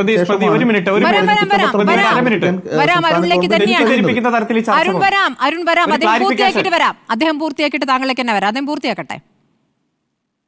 ഇവിടെ നമുക്ക് കൺക്ലൂഡ് ചെയ്തുകൊണ്ട് അക്കാര്യത്തിൽ പറയാനുള്ളത്, ഇത് ഈ പറയുന്ന കേന്ദ്ര ഗവൺമെൻറ്റും സംസ്ഥാന ഗവൺമെൻറ്റും കോഴിയും കുറുക്കനും കളിക്കുകയാണെന്നും പരസ്പരം ഇത്തരത്തിൽ വരുന്ന ആരോപണങ്ങളെ, ഇത്തരത്തിലുള്ള അഴിമതികളെ പരസ്പരം കോംപ്രമൈസ് ചെയ്യുന്നതിന് വേണ്ടി നടത്തുന്ന അഭ്യാസങ്ങൾ മാത്രമാണ് ഇന്ന് നമ്മൾ കാണുന്നത്. ഇപ്പോൾ കലൂരിലെ കോടതിയിൽ കണ്ടതും അത് തന്നെയാണ്. ഞാൻ പറഞ്ഞു വരുന്നത്, ഇലക്ട്രൽ ബോണ്ട് വഴി കോടികൾ, ഭരണഘടനാ വിരുദ്ധമായ മാർഗത്തിലൂടെ വാങ്ങിയ കോടികൾ BJP എന്ന് പറയുന്ന പാർട്ടി എവിടെ കൊണ്ടുപോയി തള്ളും? അതൊരു വിഷയമാണ്. ശ്രീ വിനോദ് മേക്കോത്ത്, ഇപ്പോൾ ഇവിടെ CPM-നെയും ഇടത് സർക്കാരിനെയും കുറ്റപ്പെടുത്തിയത് കൊണ്ട് ഇവിടുത്തെ പോലീസ് അന്വേഷിക്കുമ്പോൾ K. സുരേന്ദ്രൻ തൊട്ട് തിരൂർ സതീഷ് വരെ 14 സാക്ഷികളുണ്ടല്ലോ പോലീസ് നൽകിയ കുറ്റപത്രത്തിൽ, അല്ലേ? അതിലപ്പുറം ഇത് കള്ളപ്പണം വെളുപ്പിക്കാൻ എന്നുള്ള കേസ് വരുമ്പോൾ പോലീസിന് പിന്നെ പരിമിതിയാണ് അങ്ങോട്ട്. ഇത്തരം കാര്യങ്ങൾ പറഞ്ഞുകൊണ്ട് റിപ്പോർട്ട് സമർപ്പിക്കുക എന്നതിനപ്പുറം എന്താണ് പോലീസിന്റെ കുറ്റപത്രത്തിൽ ചെയ്യാനാകുമെന്നൊരു ചോദ്യമുണ്ട്. അതിനെന്താണ് പറയാനുള്ളത്? ഈ കേസിനെ പല ഘട്ടങ്ങളാക്കി തിരിച്ചു. അതായത് കൊണ്ടുവരുന്നത് ഒരു കൂട്ടർ, അവിടെ വെച്ച് ഈ മാല പൊട്ടിക്കൽ പോലെ ഇവിടെ നോട്ട് പൊട്ടിക്കൽ സംഭവം നടക്കുന്നു. ആ പൊട്ടിക്കൽ സംഭവത്തിന് ശേഷമുള്ള പണം, അതിൽ തന്നെ BJPയുടെ പ്രതിനിധി പറഞ്ഞല്ലോ, ഇവിടെ 25 ലക്ഷത്തിൻ്റെ കേസാണ്. ഈ കേസ് തന്നെ വാളയാർ ചുരം വഴി കടന്നു വന്ന സ്പിരിറ്റ് വെള്ളമായി പോയതുപോലെ മാറുകയാണ്. ഞാൻ പറഞ്ഞത്, ഇവിടെ കള്ളപ്പണം ഉണ്ട് എന്നുള്ള തരത്തിൽ പോലും, PMLA ആക്ട് ബാധകമാക്കുന്ന തരത്തിൽ പോലും അന്വേഷണം നടത്താൻ ED തയ്യാറാകുന്നില്ല. ഈ കേസ് എവിടെ കൊണ്ടുപോയി എത്തിച്ചു? ഇഡിയുടെ കാര്യം താങ്കൾ പറഞ്ഞ് മനസ്സിലായി. പക്ഷേ പോലീസിന്റെ അന്വേഷണത്തിലുള്ള കുഴപ്പം എന്താണെന്ന്, പോലീസിന്റെ അന്വേഷണത്തിലെ കുഴപ്പമൊന്ന് വിശദീകരിക്കാമോ? എന്താണ് കേരള പോലീസ് ഈ കേസ് എവിടെ എത്തിച്ചു? ഞാനൊരു കാര്യം സൂചിപ്പിച്ചല്ലോ, 12 മാസം ശരി, ആ സമയം കൂടുതൽ സമയം എടുത്തു എന്നുള്ളതാണ് താങ്കൾക്ക് അതിലുള്ള സംശയം. അല്ല, അരുൺ അതിന് മറുപടി പറയുക. സുരേന്ദ്രന്റെ ആദ്യ വേഗത, ആരംഭ ശൂരത്വം, ആദ്യ വേഗം പിന്നെ അങ്ങ് ഇഴഞ്ഞു. അരുൺ, ഒരു ചോദ്യമായിട്ട് ഞാൻ ചോദിക്കട്ടെ. K. സുരേന്ദ്രൻ തൊട്ട് തിരൂർ സതീഷ് വരെ 14 സാക്ഷികളുണ്ട്. പക്ഷേ ആദ്യ കുറ്റപത്രത്തിൽ ഇതൊരു പിടിച്ചുപറി കേസായിട്ടാണ് ആ കുറ്റപത്രം സമർപ്പിച്ചത്. K. സുരേന്ദ്രനെ വിളിപ്പിച്ചു, തെളിവെടുത്തു. അതിനുശേഷം BJP നേതാക്കളുടെ പങ്കോ ഇടപെടലോ പരാമർശിക്കാതെ കുറ്റപത്രം സമർപ്പിച്ചു എന്നുള്ള ആരോപണത്തിന് എന്താണ് മറുപടി? ആദ്യം ഞാൻ 3 തവണ കൈ ഉയർത്തി. അതിന് കാരണം പച്ചയായി നുണ വന്ന് ഇതുപോലൊരു ചാനലിൽ ചർച്ചയിൽ വന്ന് പറയുകയാണ്. ഇദ്ദേഹം എന്താ പറഞ്ഞ, 1 കൊല്ലത്തിനുള്ളിൽ കൊടുക്കേണ്ട കുറ്റപത്രം 1 കൊല്ലത്തിലധികം വൈകിപ്പിച്ച് കേരള പോലീസ് കൊടുത്തുവെന്ന്. ഞാനൊന്ന് ചോദിക്കട്ടെ, എന്നായിരുന്നു ഈ ക്രൈം രജിസ്റ്റർ ചെയ്തത്? എന്നാണ് കുറ്റപത്രം സമർപ്പിച്ചത്? ഒന്ന് പറയാമോ കോൺഗ്രസ് സഹയാത്രികന്? ഒന്ന് പറയാമോ, എന്താണ് കുറ്റപത്രം സമർപ്പിച്ചത്? താങ്കൾ പറഞ്ഞല്ലോ 1.5 വർഷം വൈകിച്ചു എന്ന്. 17 മാസം കഴിഞ്ഞിട്ടാണ്. 17 മാസം കഴിഞ്ഞിട്ടാണ്. പൊരുത്തമില്ലാത്ത കാര്യം എന്ന് പറയാമോ? എന്നാ ഞാൻ പറയട്ടെ, താങ്കൾ കേൾക്കൂ. 3/4/2020, അതായത് തെരഞ്ഞെടുപ്പിന്റെ 2 ദിവസം മുമ്പ് ഏപ്രിൽ മാസം 3-ാം തീയതി നടന്ന കുറ്റം, ആ കുറ്റം കൃത്യം 110-ാം ദിവസം 23/7/2021, അതായത് ഏപ്രിൽ നടന്ന ഒഫൻസ് മെയ്, ജൂൺ, ജൂലൈ 23-ന് കുറ്റപത്രം സമർപ്പിച്ചു. 110 ദിവസത്തിനുള്ളിൽ. താങ്കൾക്ക് എവിടെ നിന്ന് കിട്ടി 17 മാസം എടുത്തു കുറ്റപത്രത്തിൽ നിന്ന്? ഈ കുറ്റപത്രം കൊടുത്ത് കൃത്യം 8-ാം ദിവസം, അതായത് 2/8/2021 തന്നെ ആദായ നികുതി വകുപ്പിനും തെരഞ്ഞെടുപ്പ് കമ്മീഷനും വിശദമായി ഇൻവെസ്റ്റിഗേറ്റിംഗ് ഓഫീസർ ഈ കുറ്റപത്രത്തിന്റെ കോപ്പി വച്ച് കത്തയച്ചു. ഞാൻ അയച്ചു തന്നോ താങ്കൾക്ക്? ഈ കുറ്റപത്രം 23/7/2021 110-ാം ദിവസം കൊടുത്തിരിക്കുന്നു. ആ കുറ്റപത്രത്തിൽ ഇന്നതാണ് കണ്ടെത്തൽ, ഇത്ര പ്രതിയുണ്ട്, ഇത്ര സാക്ഷിയുണ്ട്, ഇത്ര പണം ഞങ്ങൾ കണ്ടെത്തി, വാച്ച്, സ്വർണം, അതുപോലെ തന്നെ മറ്റ് മൊബൈൽ ഞങ്ങൾ കണ്ടെത്തി, ഇനി അന്വേഷിക്കേണ്ടത് ഇന്ന കാര്യങ്ങളാണ്, അന്വേഷിക്കണമെന്ന് റഫർ ചെയ്ത് കൊടുത്തത് 110-ാം ദിവസമാണ്. എന്നിട്ട് കോൺഗ്രസിന്റെ സഹയാത്രികൻ വന്ന് പറയുക 17 മാസം കഴിഞ്ഞ് ആ കുറ്റപത്രം കൊടുത്തെന്ന്. എന്തെങ്കിലും ഒരു തെളിവ് താങ്കൾക്ക് ഹാജരാക്കാൻ കഴിയുമെങ്കിൽ ഞാൻ ഈ ചർച്ച അവസാനിപ്പിച്ച് പൊതുപ്രവർത്തനം അവസാനിപ്പിച്ച് പോകാം. ശരി, ശ്രീ വിനോദ് മേക്കോത്ത്, താങ്കളൊരു വ്യക്തതയ്ക്ക് വേണ്ടി ഈ ഏപ്രിൽ 3-നാണല്ലോ ഈ കുഴൽപ്പണം പിടിക്കുന്നത്. അതിനുശേഷം 2021 ജൂലൈ 23 തന്നെ കുറ്റപത്രം സമർപ്പിക്കുന്നുണ്ട്. ഒരാൾ അറസ്റ്റിലായതിനു പിന്നാലെ ഒരു അധിക കുറ്റപത്രം സമർപ്പിക്കുന്നുണ്ട്. 2022 നവംബർ 15-നാണ് ഈ അധിക കുറ്റപത്രം. ഒരുപക്ഷെ താങ്കൾ ഈ അധിക കുറ്റപത്രത്തിന്റെ സമയത്തെ ആയിരിക്കാം ഒരുപക്ഷെ ഈ മാസക്കണക്കിൽ കുറച്ച് വൈകിയാണ് എന്ന് പറഞ്ഞെന്ന് ഞാൻ വിചാരിക്കുന്നു. ഞാൻ താങ്കളിലേക്ക് വരാം. Shri K M Antony, retired S പിയിലേക്ക്. ശ്രീ കെ എം ആന്റണി, പോലീസിന് കഴിയാവുന്ന കാര്യങ്ങൾ പോലീസ് അന്വേഷിച്ച് റിപ്പോർട്ട് തയ്യാറാക്കുകയും അതിനുശേഷം പോലീസിന്റെ പരിധിയിലല്ലാത്ത കാര്യങ്ങൾ ഇഡിക്ക് കൃത്യമായി അറിയിക്കുകയും ചെയ്തിരിക്കുന്നു. അതല്ലേ യഥാർത്ഥത്തിൽ സംഭവിച്ചിട്ടുള്ളത്. ഇതിൽ 3.5 കോടി രൂപ കടത്തിക്കൊണ്ടുവന്നത് അന്നത്തെ BJP സംസ്ഥാന അധ്യക്ഷൻ കെ സുരേന്ദ്രൻ, സംഘടനാ secretary M Ganesan, office secretary G Gireesan എന്നിവരുടെ അറിവോടെ എന്നാണ് പോലീസിന്റെ കുറ്റപത്രത്തിലുള്ളത്. ധർമ്മരാജൻ BJPയുടെ ഹവാല ഇടപാടുകാരനെന്നാണ് ആ കുറ്റപത്രത്തിലുള്ളത്. പണം നഷ്ടപ്പെട്ടയുടൻ ധർമ്മരാജൻ വിളിച്ചത് സുരേന്ദ്രനെയും ഗണേശനെയുമാണ് എന്നും ആ കുറ്റപത്രത്തിലുണ്ട്. തൃശ്ശൂരിൽ വെച്ച് 6.25 കോടി രൂപ BJP നേതാക്കൾക്ക് കൈമാറി. ബാക്കി 3.5 കോടിയിലേറെ രൂപയുമായി ആലപ്പുഴയിലേക്ക് പോകും വഴിയാണ് കവർച്ച എന്നും ആ കുറ്റപത്രത്തിലുണ്ട്. സാക്ഷിപ്പട്ടികയിൽ കെ സുരേന്ദ്രൻ ഉൾപ്പെടെ 19 BJP നേതാക്കൾ ഉണ്ട് എന്നും ആ കുറ്റപത്രത്തിലുണ്ട്. ഇത്രയും കാര്യങ്ങളാണ് പോലീസിന്റെ കുറ്റപത്രത്തിലുള്ള. സ്വാഭാവികമായും ഇഡിക്ക് ഈ വിവരങ്ങൾ വെച്ചുകൊണ്ട് തന്നെയാണ് പോലീസ് വിവരങ്ങൾ കൈമാറുന്നത്. എന്നിട്ട് ഈ പണത്തിന്റെ ഉറവിടം നിങ്ങൾ കണ്ടെത്തണമെന്ന് ആവശ്യപ്പെടുന്നു. എന്നിട്ട് ഈ കാര്യങ്ങളിലേക്കൊന്നും അന്വേഷണം പോകാതെ ഹൈവേ കൊള്ള അന്വേഷിച്ച് കുറ്റപത്രം തയ്യാറാക്കിയിരിക്കുന്നു. ഇതിനെ എങ്ങനെ വേണം കാണാൻ ശ്രീ കെ എം ആന്റണി?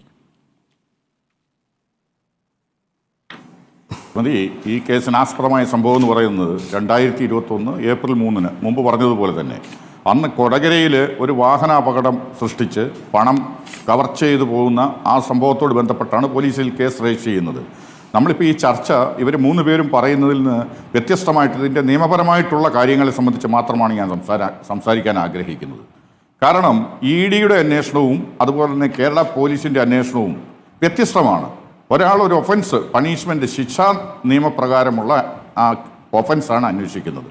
അത് CRPC പ്രകാരമോ അല്ലെങ്കിൽ BNSS പ്രകാരമോ അന്വേഷിക്കുകയാണ് ചെയ്യുന്നത്. അത് കേരള പോലീസ്. അതേസമയം PMLA ആക്ട് പ്രകാരം ഈ മണി ലോണ്ടറിങ് എന്ന വിഷയത്തിൽ ഇവിടെ പിടിച്ചെടുത്തത് അല്ലെ ഇവിടെ തർക്ക വിഷയമായിട്ടുള്ള അല്ലെ കണ്ടെത്തിയിരിക്കുന്ന 3.5 കോടി രൂപയുടെ ആ പണത്തെ സംബന്ധിച്ചിട്ടുള്ള അന്വേഷണമാണ് ED നടത്തുന്നത്. ഇതിൻ്റെ അന്വേഷണ രീതിയും വ്യത്യസ്തമാണ്. നമ്മൾ നോക്കുമ്പോൾ PMLA ആക്ടിന് പ്രത്യേക കോടതിയാണ്. PMLA ആക്ടിൽ അതിൻ്റെ അന്വേഷണ രീതിയും PMLA ആക്ടിൽ പറഞ്ഞിരിക്കുന്ന രീതിയിൽ തന്നെയാണ്. കേരള പോലീസ് അത് കൃത്യമായിട്ട് അന്വേഷിച്ചു, യഥാസമയം തന്നെ ചാർജ് കൊടുത്തു എന്നുള്ളത് യാഥാർത്ഥ്യം തന്നെയാണ്. അതിൻ്റെ സോഴ്സിനെ പറ്റിയോ അല്ലെങ്കിൽ അതിലെ കൂടുതലായിട്ട് അന്വേഷിക്കേണ്ട കാര്യങ്ങളെ സംബന്ധിച്ചുള്ള വിവരങ്ങളും ബന്ധപ്പെട്ടവർക്ക് കൊടുത്തു എന്നുള്ളതും ശരി തന്നെയാണ്. പക്ഷേ EDയെ സംബന്ധിച്ചിടത്തോളം അവർക്ക് ഈ പറഞ്ഞ അവരുടെ കൺമുമ്പിൽ കാണുന്നത് അല്ലെങ്കിൽ അവർക്ക് പ്രൊഡ്യൂസ് ചെയ്യപ്പെട്ട ആ കേസുമായി ബന്ധപ്പെട്ടത് അവർക്ക് നേരിട്ട് FIR എടുക്കാനുള്ള അധികാരമില്ല. അവർ വേറൊരു രീതിയിലാണത് ചെയ്യുന്നത്. അതേസമയം ഒരു FIR പ്രെഡിക്കേറ്റ് ഒഫൻസ് എന്ന് പറയും. അതായത് ഈ സംഭവവുമായി ബന്ധപ്പെട്ട് ഏതെങ്കിലും അന്വേഷണ ഏജൻസി എന്ന് പറഞ്ഞാൽ പോലീസിനെ പോലെ ഈ CRPC എന്ന ആ അന്വേഷണത്തിൻ്റെ നടപടിപ്രകാരം കേസ് രജിസ്റ്റർ ചെയ്യാൻ അധികാരമുള്ള ഒരു ഏജൻസി രജിസ്റ്റർ ചെയ്ത കേസിൻ്റെ അടിസ്ഥാനത്തിലാണ് ഇവർ അന്വേഷണത്തിലേക്ക് വരുന്നത്. അപ്പം ED പ്രധാനമായിട്ടും അന്വേഷിക്കുന്നത് അല്ലെങ്കിൽ കണ്ടെത്താൻ ശ്രമിക്കുന്നത് ഡോക്യുമെൻ്ററി എവിഡൻസ് ആണ്. മണി ലോണ്ടറിങ് എന്ന് പറഞ്ഞാൽ ഒരു പണം കൺസീൽ ചെയ്യുക, പണത്തിൻ്റെ പ്രസൻസ് അല്ലെ വലിയൊരു തുക മണി കൺസീൽ ചെയ്ത് വെക്കുക, അതല്ലെങ്കിൽ അനധികൃതമായിട്ട് നിയമവിരുദ്ധമായിട്ട് എന്ന് കരുതുന്ന ഒരു വലിയ തുക കണ്ടെത്തുക. ഈ രീതിയിലുള്ള കേസുകൾക്കാണ് ED അന്വേഷണമായിട്ട് പോകുന്നത്. അപ്പോൾ അവർ മെയിനായിട്ട് നോക്കുന്നത് അതിൻ്റെ സോഴ്സ്, പണം എവിടെ നിന്ന് വന്നു, അത് വന്നിരിക്കുന്നത് ലീഗലായിട്ടുള്ള ഒരു സോഴ്സിൽ കൂടിയാണോ അതോ കള്ളപ്പണമാണോ എന്ന് കരുതി അതിന്റെ ഫ്ലോ, അത് ആര് മുഖാന്തരമാണ് ഇത് കടന്നു പോകുന്നത്, അല്ലെങ്കിൽ എങ്ങോട്ടാണ് പോകുന്നത്. തന്നെയാണോ? ED പറയുന്നത് ഞങ്ങളല്ല എന്ന്. ഉറവിടം അന്വേഷിക്കേണ്ടത് ഇൻകം ടാക്സ് എന്നാണ് പറയുന്നത് കുറ്റപത്രത്തിൽ. കുറ്റപത്രത്തിലല്ല, അതിന്റെ വിശദീകരണമായി വന്നിരിക്കുന്ന വിവരത്തിൽ. ഇൻകം ടാക്സിന്റെ അതെ അതെ ഇതിന്റെ അന്വേഷണത്തിന്റെ അന്വേഷണ വേളയിൽ ഈ EDക്ക് അതാണ് തോന്നുന്നതെങ്കിൽ ബാക്കി ഭാഗങ്ങൾ ഇൻകം ടാക്സ് ആണ് അന്വേഷിക്കേണ്ടത്. ഇത് എവിടെ നിന്നാണ് ഈ പണം വന്നിരിക്കുന്നത്? ഇപ്പൊ പറയുന്നുണ്ടല്ലോ, ഒരു ധർമ്മരാജന്റെ പേര് പറയുന്നുണ്ട്, അയാളിലേക്ക് പണം എത്തിയിരിക്കുന്ന ആ സാഹചര്യം, അതിനൊരു ഇത്ര എമൗണ്ട് വന്നിരിക്കുന്നു, അല്ലെ ഇതിൽ കൂടിയൊരു എമൗണ്ട് വന്നിരിക്കുന്നു. അയാൾ പറയുന്നു അയാളൊരു ബിസിനസ്സുകാരനാണെന്നും ഒരു ഹോട്ടലിന്റെ കരാറുമായി ബന്ധപ്പെട്ട് കൊണ്ടുപോയ പണമാണെന്നും ആ പണം മോഷണം പോയെന്നും അയാൾ പറയുന്നത് അതേപടി എഴുതി വെക്കലാണോ EDയുടെ ജോലി? അനധികൃതമായിട്ട് അധികമായി വന്ന തുകയാകാം, അങ്ങനെ പല കാരണങ്ങളാൽ കിട്ടാം. പിന്നെ ഏതെങ്കിലും വ്യാജമായിട്ടുള്ള കള്ളക്കടത്ത് തുകയാകാം, ഹവാല പണമാകാം, അഴിമതിയിലൂടെ കിട്ടിയ കാശാകാം, ഏതാണെന്ന് നമുക്കറിയാനൊക്കില്ല. അപ്പോൾ ഏതോ ഒരു പണം ഇൻകം ടാക്സ് അടയ്ക്കാതെ അവർ ഇത്രമാത്രം തുക റിസർവ് ബാങ്കിൻ്റെ നിബന്ധനകൾക്ക് വിരുദ്ധമായിട്ട് കറൻസി കൈവശം വെച്ച് കൊണ്ടുപോയി. അതുപോലെ തന്നെ അത് അനധികൃതമായിട്ടുള്ളതായത് അതിൻ്റെ സോഴ്സിനെ സംബന്ധിച്ച് വ്യക്തമായ ധാരണയില്ല. അതിൻ്റെ പേരിൽ ആ വിഷയമാണ് ED അന്വേഷിക്കുന്നത്. പിന്നെ നമ്മളിപ്പോൾ ഈ പറഞ്ഞ സംഭവത്തിൽ BJPയുടെ ആളുകൾ അതിൽ പ്രതിയായി സാക്ഷികളായിട്ട് ഒക്കെ കൊടുത്തിട്ടുണ്ട് കേരള പോലീസ്. എന്നിരുന്നാലും ഇതിനെ സംബന്ധിച്ചിടത്തോളം അവർക്ക് ഡോക്യുമെൻ്ററി എവിഡൻസ് ആണ് അവർ പ്രധാനമായിട്ടും ED നോക്കുന്നത്, അല്ലാതെ സാക്ഷിമൊഴികൾ എന്നുള്ളതല്ല. തന്നെയുമല്ല IPC പ്രകാരമോ ആ രീതിയിലുള്ള ഓരോ ഒഫൻസ് പ്രകാരവും കേസ് അന്വേഷിക്കാനുള്ള അധികാരം EDക്കില്ല. EDക്ക് ഈ പറഞ്ഞതുപോലെ ഈ മണി ലോണ്ടറിങ് ആക്ടിൻ്റെ പരിധിയിൽ വരുന്ന ഒഫൻസുകളല്ലാതെ ഒരു ഒഫൻസും ഇവിടെ ഏത് നിസ്സാരമായിട്ടുള്ള ഒരു ഒഫൻസ് പോലും അന്വേഷിക്കാനുള്ള അധികാരമില്ല. ഒന്നാമത് ഈ EDയുടെ ഉദ്യോഗസ്ഥർ എന്ന് പറയുന്നത് പോലീസ് ഉദ്യോഗസ്ഥരല്ല. ഒരിക്കലും പോലീസ് ഉദ്യോഗസ്ഥരെ EDയിലേക്ക് എടുക്കരുതെന്ന് PMLA ആക്ടിൻ്റെ 45 പറയുന്നുണ്ട്. അപ്പോൾ അതുകൊണ്ട് അവർ യഥാർത്ഥത്തിൽ EDയുടെ ഉദ്യോഗസ്ഥരോ അല്ലെങ്കിൽ ഇൻകം ടാക്സിൻ്റെ ഉദ്യോഗസ്ഥരോ കസ്റ്റംസിൻ്റെ റവന്യൂ ഇൻ്റലിജൻസിൻ്റെ ഉദ്യോഗസ്ഥരുമാണ് അവിടെ ഉള്ളത്. അപ്പോൾ അവർക്ക് ആ പരിമിതപ്പെട്ട അല്ലെ അവർക്ക് നിശ്ചിതപ്പെട്ടിരിക്കുന്ന ആ PMLA ആക്ട് പ്രകാരമേ അന്വേഷിക്കാൻ പറ്റൂ. അപ്പം അവരെ എന്താണ് എങ്ങനെയാണ് അതിന്റെ അവരുടെ കണ്ടെത്തൽ എന്നുള്ളത് കുറ്റപത്രം നോക്കിയെങ്കിൽ മാത്രം നമുക്ക് എനിക്ക് മനസ്സിലാകുന്നില്ല. ഇങ്ങനെ കയ്യും കാലും കെട്ടി ഇട്ടിരിക്കുന്ന ഒരു സംവിധാനമാണ് ED. വളരെ പരിമിതിയിൽ നിന്നുകൊണ്ട് വളരെ ബുദ്ധിമുട്ടി കാര്യങ്ങളിൽ റിപ്പോർട്ട് തയ്യാറാക്കുന്ന ഒരു സംവിധാനമാണ് കേന്ദ്ര ഏജൻസിയാണ് ED എന്നാണോ താങ്കൾ പറഞ്ഞു വരുന്നത്? എനിക്ക് മനസ്സിലാവുന്നില്ല. അതായത് ഉയർന്നിരിക്കുന്ന ആരോപണത്തിലേക്ക് കൊണ്ടുവന്നിരിക്കുന്ന തെളിവുകളിലേക്ക് ഒരു നോട്ടം കൂടി പായിക്കാതെ എന്താണോ ധർമ്മരാജൻ മാറ്റിപ്പറഞ്ഞത് അത് മാത്രമാക്കി ഒരു റിപ്പോർട്ട് തയ്യാറാക്കുന്നു. ഇതിൽ കള്ളപ്പണമില്ല എന്ന് സ്ഥാപിക്കാനാണോ ED ഇങ്ങോട്ട് വന്നത്? ശ്രീ ആന്റണിയുടെ കോൾ കട്ടായിരിക്കുന്നു. ഞാൻ അദ്ദേഹത്തിലേക്ക് വരാം. ഞാൻ BJP പ്രതിനിധിയിലേക്ക് പോകുന്നു. ശ്രീ ഉല്ലാസ് ബാബു, താങ്കൾക്ക് ഇതിന് മറുപടി പറയാം. EDക്ക് ഈ കാര്യങ്ങളിൽ അന്വേഷണത്തിന് എന്ത് പരിമിതി ഉണ്ടെന്നാണ് നിങ്ങൾ കരുതുന്നത്?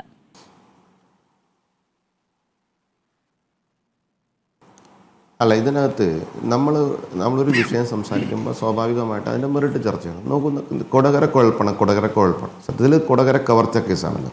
ഇതിൽ 23 പ്രതികളുണ്ട്. പൈസ നഷ്ടപ്പെട്ട വ്യക്തി പരാതി കൊടുക്കുന്നു. ആ പരാതി കൊടുക്കുന്ന സമയത്ത് പോലീസ് അന്വേഷിക്കുമ്പോൾ 23 പ്രതികളെ കാണുന്നു. 23 പ്രതികളിൽ നിന്ന് സ്വാഭാവികമായിട്ട് സെക്ഷൻ 27 പ്രകാരം പൈസ റിക്കവർ ചെയ്തിട്ടുണ്ട്.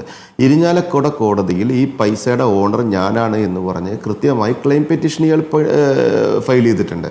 അതിൽ കോടതി എന്താണ് കണ്ടെത്തിയിരിക്കുന്നത്? ഇതൊരു തൊണ്ടി മുതലാണ് എന്നും തൊണ്ടി മുതൽ കേസ് അവസാനിക്കാതെ തരാൻ സാധിക്കില്ല എന്നുള്ളതും ഇരിഞ്ഞാലക്കുട കോടതി കണ്ടെത്തും. സ്വാഭാവികമായിട്ട് ഈ പോലീസ് അന്വേഷിച്ചതിൻ്റെ അടിസ്ഥാനത്തിൽ പോലീസ് EDക്ക് കൈമാറുന്നു. ED ആ കേസ് എടുക്കുന്നു. ED ആ കാശിൻ്റെ വരവും പോക്കൊക്കെ നോക്കുന്നു. അതിന് ഇയാളുടെ അടക്കം സ്റ്റേറ്റ്മെൻറ്റ് എടുത്തിട്ടുണ്ടാവാം സ്വാഭാവികമായിട്ട്. ED അത് കഴിഞ്ഞ് 73(2) പ്രകാരം കൃത്യമായിട്ട് അതിൻ്റെ റിപ്പോർട്ട് ഫയൽ ചെയ്യുന്നു. അതിൻ്റെ അപ്രോപ്രിയേറ്റ് സ്ഥലത്ത് ഒരു ഡിസ്ട്രിക്ട് ജഡ്ജ് ചെയർമാനായിട്ടുള്ള സ്ഥലത്താണ് ഫോറത്തിൽ അത് ഫയൽ ചെയ്യുന്നു. അതിൻ്റെ സ്റ്റേറ്റ്മെൻറ്റ് ഫയൽ ചെയ്യുമ്പോൾ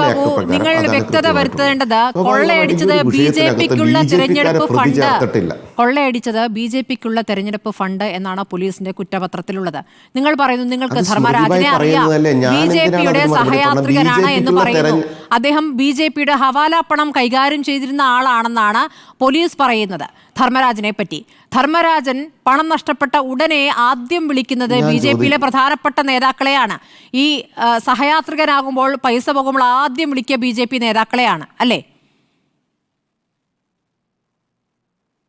ഞാൻ ചോദിച്ചോട്ടെ, CPMന്റെ സഹയാത്രികനായ ഒരാളും കോൺഗ്രസിന്റെ സഹയാത്രികനായ ഒരാളും അവരൊക്കെ എന്തെങ്കിലും അപകടങ്ങൾ സംഭവിച്ചാൽ ആരെയാണോ വിളിക്കുക, അതുപോലെ തന്നെ BJPയുടെ തെരഞ്ഞെടുപ്പ് സാമഗ്രികൾ എത്തിക്കുന്ന ഒരു ജോലി കൂടി സഹയാത്രികർ ഉണ്ടായിരുന്നു.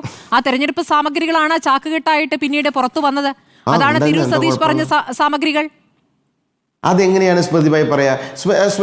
സ്മൃതിഭായി എങ്ങനെയാണ് പറയാ? എവിടെയാണ് അത് അങ്ങനെ പറഞ്ഞിട്ടുള്ളത്? സ്മൃതിഭായി എങ്ങനെയാണ് അത് ചാക്കുകെട്ടുകൾ കൊണ്ടിട്ടുണ്ടെന്ന് സ്മൃതിഭായിക്ക് പറയാൻ പറ്റില്ല. ഞാൻ ചോദിച്ചോട്ടെ, മഞ്ചേശ്വരം കേസിൽ ഇതേപോലെ തന്നെ കെ സുരേന്ദ്രനെതിരെ വ്യാജമായിട്ടുള്ള പരാതി ഉണ്ടാക്കിയില്ല. വ്യാജമായിട്ടുള്ള പരാതി മഞ്ചേശ്വരം കേസിൽ കെ സുരേന്ദ്രനെതിരെ നിങ്ങൾ ഉണ്ടാക്കി. എന്താണ് അതിന്റെ മറുപടി ഉണ്ടായത്? അത് പോയില്ലേ?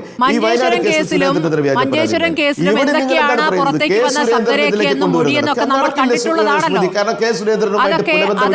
മായ്ക്കാനുള്ള കഴിവുണ്ടായിരിക്കാം. പക്ഷേ പുറത്തേക്ക് വന്ന വിവരങ്ങളിൽ എന്താണ് അന്വേഷണം നടക്കുന്ന ഒരു ചോദ്യമുണ്ടല്ലോ.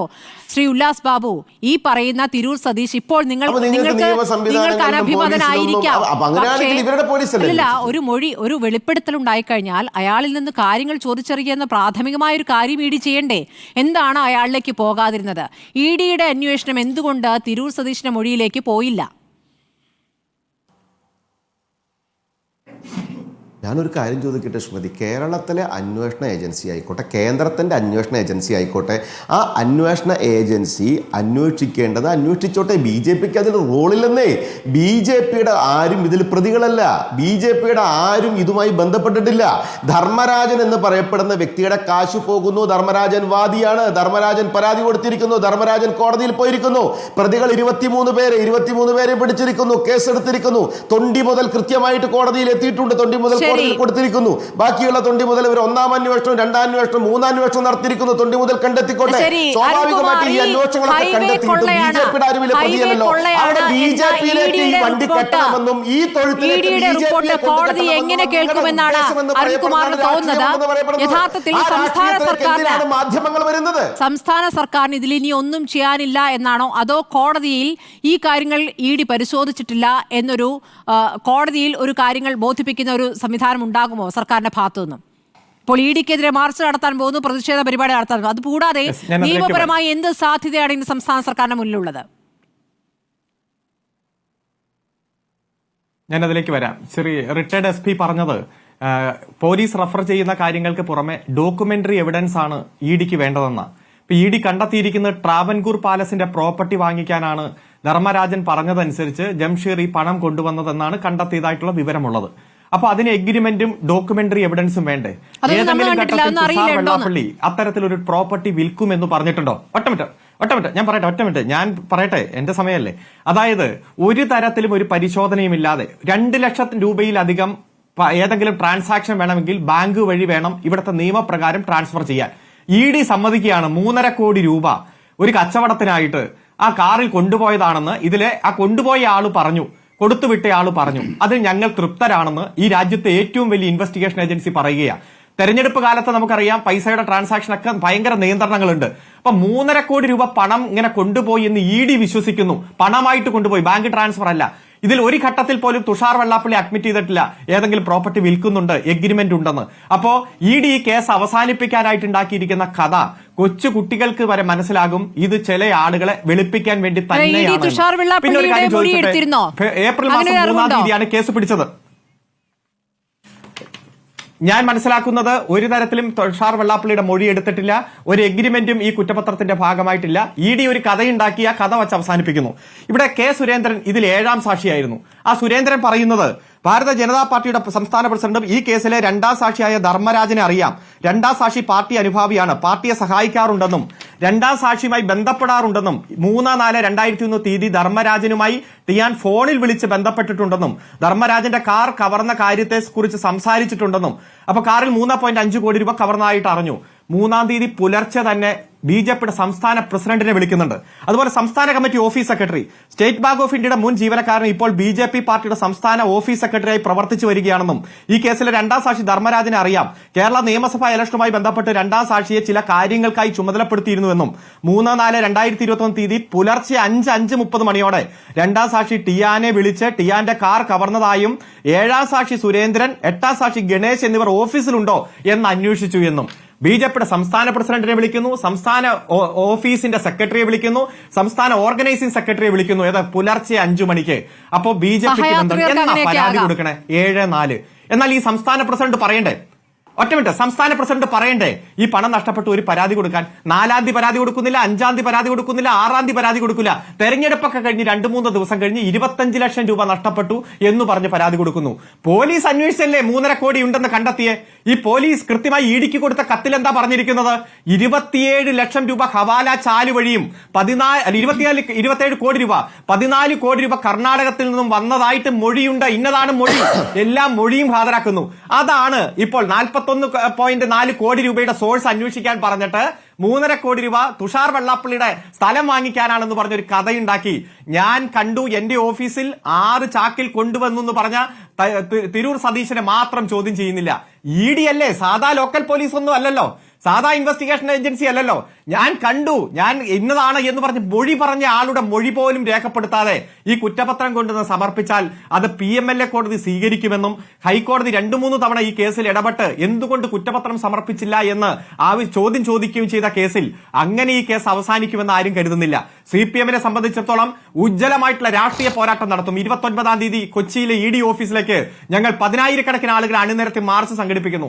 നിയമപരമായിട്ടുള്ള പോരാട്ടം ഞങ്ങൾ തുടരും. കാരണം ഇവിടെ ഏതെങ്കിലും CPM അനുഭാവിയുടെ അകന്ന ബന്ധുവിനെതിരാണ് ഈ ആരോപണം വന്നെങ്കിൽ ED എത്ര വർഷം എത്ര പേരെ ചോദ്യം ചെയ്ത് എത്ര പ്രൊസീഡ്സ് ഓഫ് ക്രൈമിന്റെ ഭാഗമായി എത്ര അന്വേഷണം നടത്തിയേനെ? പ്രോസസ് ഈസ് ദ പണിഷ്മെന്റ് എന്ന് പറയുന്ന പോലെ എത്ര പണിഷ്മെന്റ് നടത്തിയേനെ? കരുവന്നൂരുമായി ബന്ധപ്പെട്ടുകൊണ്ട് ഓരോ തെരഞ്ഞെടുപ്പ് പ്രഖ്യാപനം വരുമ്പോഴും സാക്ഷികളെ കണ്ട് ചോദ്യം ചെയ്യുകയല്ലേ? സ്വർണ്ണക്കള്ളക്കടത്ത്, ബിരിയാണി ചെമ്പ്, ഈന്തപ്പഴത്തിന്റെ കുരുവിന്റെ രൂപത്തിലുള്ള സ്വർണം, ഇതെല്ലാം ED അന്വേഷിച്ച് ഇടയ്ക്ക് വെച്ച് അന്വേഷണം അവസാനിപ്പിച്ച് തിരിച്ചുപോയില്ലേ?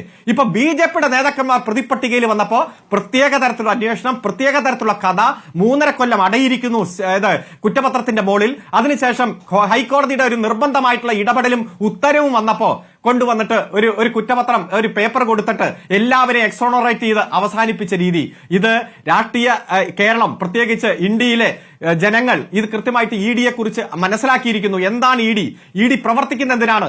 BJPക്ക് ആളെ കൂട്ടാൻ, പ്രതിപക്ഷ പാർട്ടികളെ പിളർത്താൻ, പ്രതിപക്ഷ പാർട്ടികളെ വെളുപ്പിച്ച് വാഷിംഗ് മെഷീനിൽ വെളുപ്പിച്ച് BJP ആക്കാൻ, രാഷ്ട്രീയപരമായി BJPക്ക് വളരാൻ വേണ്ടിയിട്ടുള്ള സാഹചര്യം ഒരുക്കാനുള്ള ഒരു ഏജൻസി ആയിട്ട് മാറിയിരിക്കുന്നു. ഒറ്റ കാര്യം പറഞ്ഞ് അവസാനിപ്പിക്കാം. എന്തുകൊണ്ടാണ് കോൺഗ്രസ് ഇത്തരത്തിലുള്ള നിലപാട് ഇന്നും സ്വീകരിച്ചത്? ഒറ്റക്കാര്യം കോൺഗ്രസ് ഇവിടെ കെ സുരേന്ദ്രൻ തന്നെ പറഞ്ഞു, ഇത് ധർമ്മരാജൻ കൊടുത്ത പണം. ഒറ്റ മിനിറ്റ് ഞാൻ പറഞ്ഞ് അവസാനിപ്പിക്കാം. 1/2 മിനിറ്റ്. ധർമ്മരാജൻ കൊടുത്ത പണം ഞങ്ങൾക്ക് മാത്രമല്ല, ഇവിടെ ഷാഫി പറമ്പിലിനും 4 കോടി കൊടുത്തിരുന്നു. കോൺഗ്രസിന്റെ നേതാക്കന്മാർക്ക് കൃത്യമായിട്ട് അറിയാം ധർമ്മരാജനെ കോൺഗ്രസും BJPയും പ്രയോജനപ്പെടുത്തിയിട്ടുണ്ട് എന്ന് BJPയുടെ സംസ്ഥാന പ്രസിഡന്റാ പറഞ്ഞേ. അത് ഇതുവരെ ഷാഫി പറമ്പിൽ നിഷേധിച്ചിട്ടില്ല, പ്രതിപക്ഷ നേതാവ് നിഷേധിച്ചിട്ടില്ല, KPCC പ്രസിഡന്റ് നിഷേധിച്ചിട്ടില്ല, കോൺഗ്രസിന്റെ ഒരു ഔദ്യോഗിക നേതൃത്വവും ഞങ്ങൾക്ക് ഇങ്ങനെ പണം കിട്ടിയിട്ടില്ല, ഷാഫി പറമ്പിൽ കൊടുത്തിട്ടില്ലെന്ന് നിഷേധിച്ചിട്ടില്ല.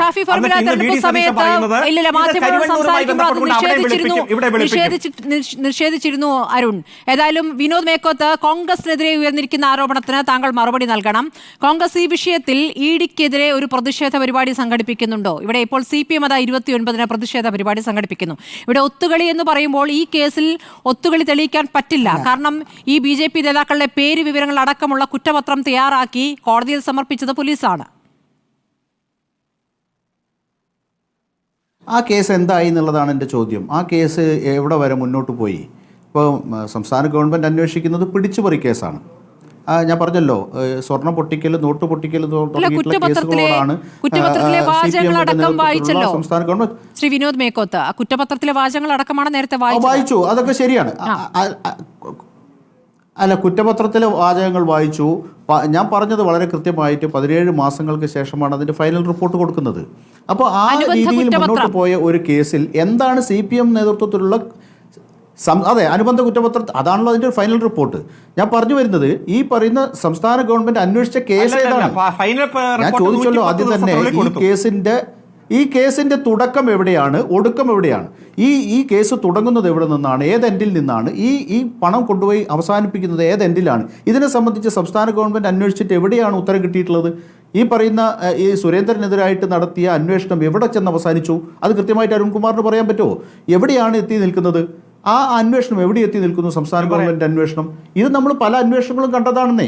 ഈ കേരളത്തിൽ നടക്കുന്ന ഈ പറയുന്ന സാമ്പത്തിക കള്ളപ്പണത്തിൽ പോലീസിൽ എങ്ങനെയാണ് അന്വേഷണം നടത്താനാവുക?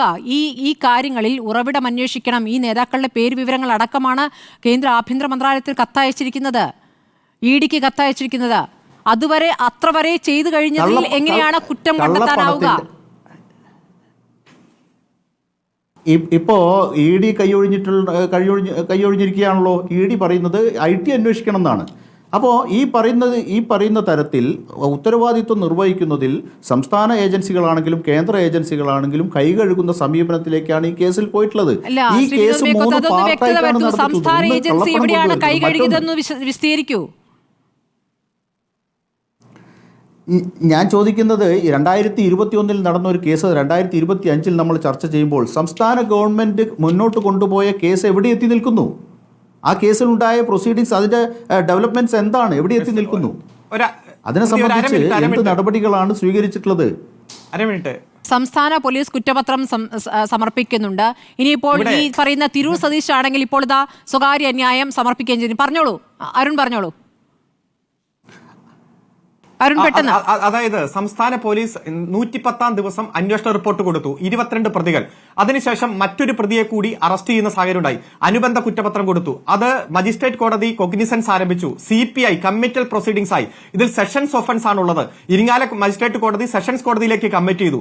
അവിടെ പ്രതികൾ ഹാജരായി. അതിന്റെ വിചാരണ നടപടികൾ നടക്കുകയാണ്. ഒരു കുറ്റപത്രം സമർപ്പിച്ചാൽ ഗവൺമെന്റിന് പിന്നെ എന്താണ് അതിൽ റോള്? അത് പിന്നെ കോടതിയാണ് ചെയ്യുന്നത്. ഇപ്പൊ ജുഡീഷ്യൽ സംവിധാനത്തിന്റെ ഭാഗമായി മാറുന്നു. തിരൂർ സതീഷിന്റെ മൊഴി വന്നു. അപ്പോൾ കോടതിയിൽ പെറ്റീഷൻ കൊടുത്തു പോലീസ്. അന്വേഷണ ഉദ്യോഗസ്ഥൻ പെറ്റീഷൻ കൊടുത്തു. പുതിയ മൊഴികൾ വന്നിട്ടുണ്ട്. ആ പുതിയ മൊഴികളുടെ അടിസ്ഥാനത്തിൽ ഇതും അന്വേഷിക്കണം. അതും കോടതി അനുവദിച്ചു. അതും അന്വേഷിച്ചുകൊണ്ടിരിക്കുന്നു. കേരള പോലീസ് ക്ലിയർ ആയിട്ട് 100% ക്ലിസ്റ്റർ ക്ലിയർ ആയിട്ടല്ലേ ഇതിൽ പ്രവർത്തിച്ചിരിക്കുന്നത്? എന്തെങ്കിലും ആരോപണം ഉന്നയിക്കാൻ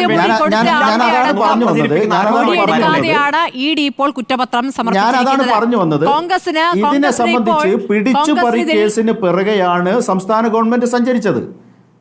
അല്ലാതെ ഇതിന്റെ യഥാർത്ഥ മെറിറ്റിലേക്ക് സംസ്ഥാന ഗവൺമെന്റിന്റെ അന്വേഷണ ഏജൻസികൾ പോയിട്ടില്ല.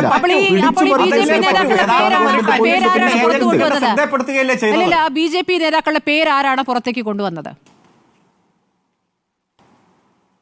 ആ അന്വേഷണത്തിൽ ഒരു കഴമ്പില്ലെന്ന് പറഞ്ഞ് ED എന്ന് പറയുന്ന ഏജൻസി തള്ളിക്കളഞ്ഞിരിക്കുന്നു. പിന്നെ ഈ പേര് കൊടുക്കുന്നതിൽ പോയില്ല എന്നല്ലേ നമ്മൾ ചർച്ച ചെയ്യുന്നത്? ശ്രീ വിനോദ് മേക്കോത്ത്, ED ആ കാര്യം പരിശോധിച്ചിട്ടേ ഇല്ല എന്നുള്ളതാണ് നമ്മുടെ ചർച്ച. ശരി, ഞാൻ ശ്രീ KM ആന്റണിയിലേക്ക് ഒന്നുകൂടി വരാം. ശ്രീ KM ആന്റണി, CPM-ഉം BJP-യും തമ്മിലുള്ള നെക്സസ് പ്രവർത്തിക്കുന്നതിന്റെ ഭാഗമായി നെക്സസ് എന്ന് പറയുന്നത് താങ്കൾക്ക് സ്ഥാപിക്കാൻ പറ്റുന്നില്ല. ഈ കേസിൽ എന്തായാലും അത് സ്ഥാപിക്കാൻ പറ്റുന്നില്ല. ശ്രീ KM ആന്റണി, താങ്കൾ നേരത്തെ പറഞ്ഞത് ഇഡിക്കുള്ള പരിമിതികളെ കുറിച്ചാണ് ശ്രീ KM ആന്റണി പറഞ്ഞത്. കേരളത്തിന്റെ മുഖ്യമന്ത്രിയുടെ സമീപത്തേക്ക് കേന്ദ്ര ധനകാര്യ വകുപ്പ് മന്ത്രി ഇങ്ങോട്ട് വന്ന് പ്രാതൽ കൊണ്ടുപോകുന്നത് നമ്മൾ കണ്ടിട്ടില്ല. അതുപോലെ തന്നെ CPM-ന്റെ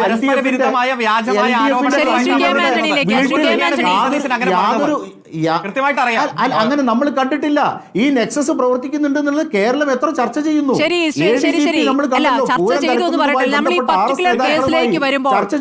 മെറിറ്റിലേക്ക് പോകണം. അതിലേക്ക് പോകുമ്പോൾ അതിന് ഉപോത്ബലകമായ തെളിവുകൾ നമുക്ക് നിരത്താനാകണമല്ലോ. ശ്രീ വിനോദ് മേക്കോത്ത്, ഒരു കാര്യം അത് പറയുമ്പോൾ അത് സ്ഥാപിക്കാൻ കഴിയുക എന്നുള്ളതാണ്. ശ്രീ KM ആന്റണി, താങ്കൾ ഈ പറയുന്നത് ഒരുപാട് ബുദ്ധിമുട്ടി പ്രവർത്തിക്കുന്ന ഒരു സംവിധാനമാണ്, കേന്ദ്ര ഏജൻസിയാണ് ED എന്നാണ് താങ്കളുടെ പ്രതികരണത്തിൽ നിന്ന് ഞാൻ മനസ്സിലാക്കുന്നത്.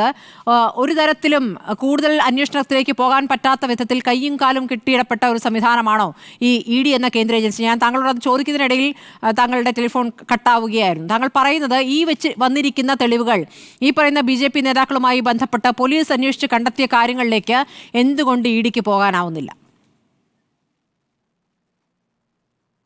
EDക്ക് പരിമിതികളുണ്ടെന്നല്ല ഞാൻ പറഞ്ഞത്.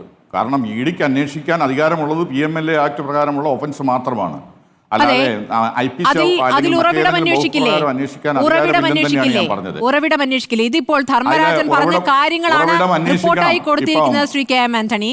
അതിൽ ഈ പറയുന്ന ധർമ്മരാജൻ പറഞ്ഞിരിക്കുന്ന ഈ ഹോട്ടൽ ഇടപാടാണെങ്കിൽ അതിന്റെ രേഖകൾ എവിടെ? അപ്പുറത്ത് ആ ഹോട്ടലിന്റെ ഉടമയുമായി ബന്ധപ്പെട്ട് എന്തെങ്കിലും ഒരു മൊഴിയെടുക്കൽ ഉണ്ടായിട്ടുണ്ടോ? ഇതൊന്നും സംഭവിച്ചിട്ടില്ല. പിന്നെ എങ്ങനെയാണ് അങ്ങനെ ഒരു കുറ്റപത്രം നൽകുക?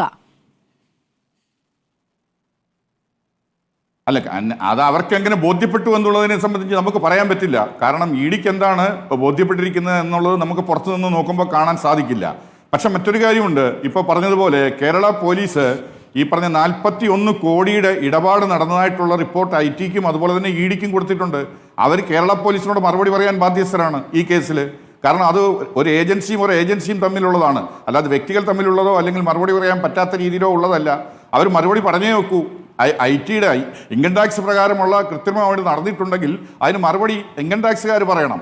കാരണം ഇത് ഈ പറഞ്ഞ രീതിയിൽ കോടിക്കണക്കിന് 41 കോടി രൂപയുടെ ഇടപാട് നടന്നിട്ടുണ്ടെങ്കിൽ അതിന് ഉത്തരം പറയാൻ ബാധ്യസ്ഥരാണ്. ശരി, കൊടകര കഴിഞ്ഞു ശുഭം എന്നാണ് BJP കരുതുന്നത്. അരുൺകുമാർ, ഞാൻ നേരത്തെ ചോദിച്ചത് കൊടകരയിൽ ഇനി നിങ്ങൾക്ക് മുന്നിലുള്ള നിയമപരമായ സാധ്യത എന്താണ്? ഒറ്റ കാര്യം, ഞാൻ അങ്ങയുടെ വാട്സപ്പിലേക്ക് ഒരു 3 പേജ് അയച്ചിട്ടുണ്ട്. അത് ഈ 41.4 കോടി എന്ന് പറയുന്ന സങ്കല്പത്തിലുള്ളതല്ല. എന്നാണ് പണം കേരളത്തിലേക്ക് കടത്തിയത്, ഏത് സമയത്താണ്, ആരാണ് കടത്തിയത്, ഓരോ കടത്തിലും ഉൾപ്പെട്ട പണം എത്രയാണ്, ആരാണിത് സ്വീകരിച്ചത് എന്ന് ഉള്ള വിശദമായിട്ടുള്ള റിപ്പോർട്ട് കേരളത്തിന്റെ പോലീസ് ഇഡിക്കും അതുപോലെ ആദായ നികുതി വകുപ്പിനും ഇലക്ഷൻ കമ്മീഷനും കൊടുത്തതാണ്. അവ കൊടുത്തയാളും വാങ്ങിച്ച ആളുടെ ഒക്കെ പേര് അതിലുണ്ട്, തീയതിയുണ്ട്. അവരുടെ ഫോൺ കോൾ ഡീറ്റെയിൽസ് ഇഡി പോയിട്ട് ഒരു സാധാ പോലീസ് ഓഫീസർ ഒന്നെടുത്ത് പരിശോധിച്ചാൽ, ഇഡിയുടെ ഏറ്റവും താഴ്ന്ന ഉദ്യോഗസ്ഥൻ ഒന്ന് ആ കോൾ ഡീറ്റെയിൽസ് പരിശോധിച്ചാൽ ഈ കള്ളപ്പണത്തിന്റെ സോഴ്സ് കണ്ടെത്താവുന്നതേ ഉള്ളൂ. അപ്പോൾ ഇഡി ഏറ്റവും വലിയ ഇൻവെസ്റ്റിഗേഷൻ ഏജൻസി ഇത്തരം തരംതാണ സാഹചര്യം ജനാധിപത്യ ഇന്ത്യ മനസ്സിലാക്കുകയാണെന്നതാണ് ഈ 3 പേജിൽ നിന്ന് മനസ്സിലാക്കുന്നത്. കേരള ഹൈക്കോടതിയിൽ പ്രൊഡ്യൂസ് ചെയ്ത രേഖയാണ്.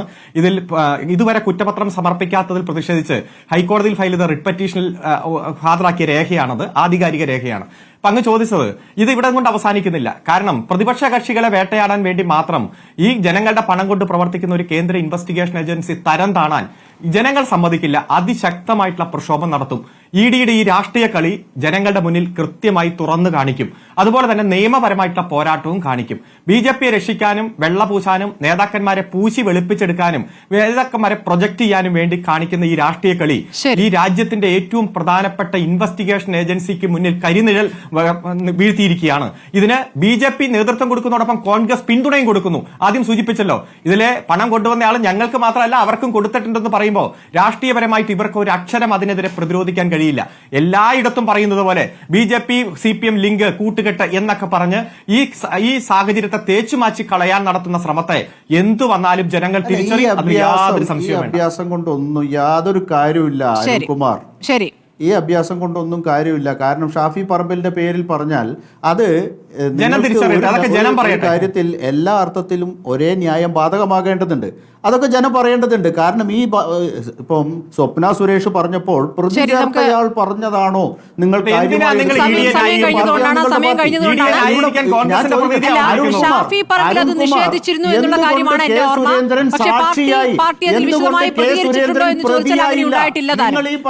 നമ്മുടെ സമയം കഴിഞ്ഞുകൊണ്ടാണ്. വളരെ നന്ദി advocate KS Arunkumar, advocate TS Ullas Babu, Vinod Mekkoth, KM Antony ചർച്ചയിൽ പങ്കെടുത്തതിന്. ഇനി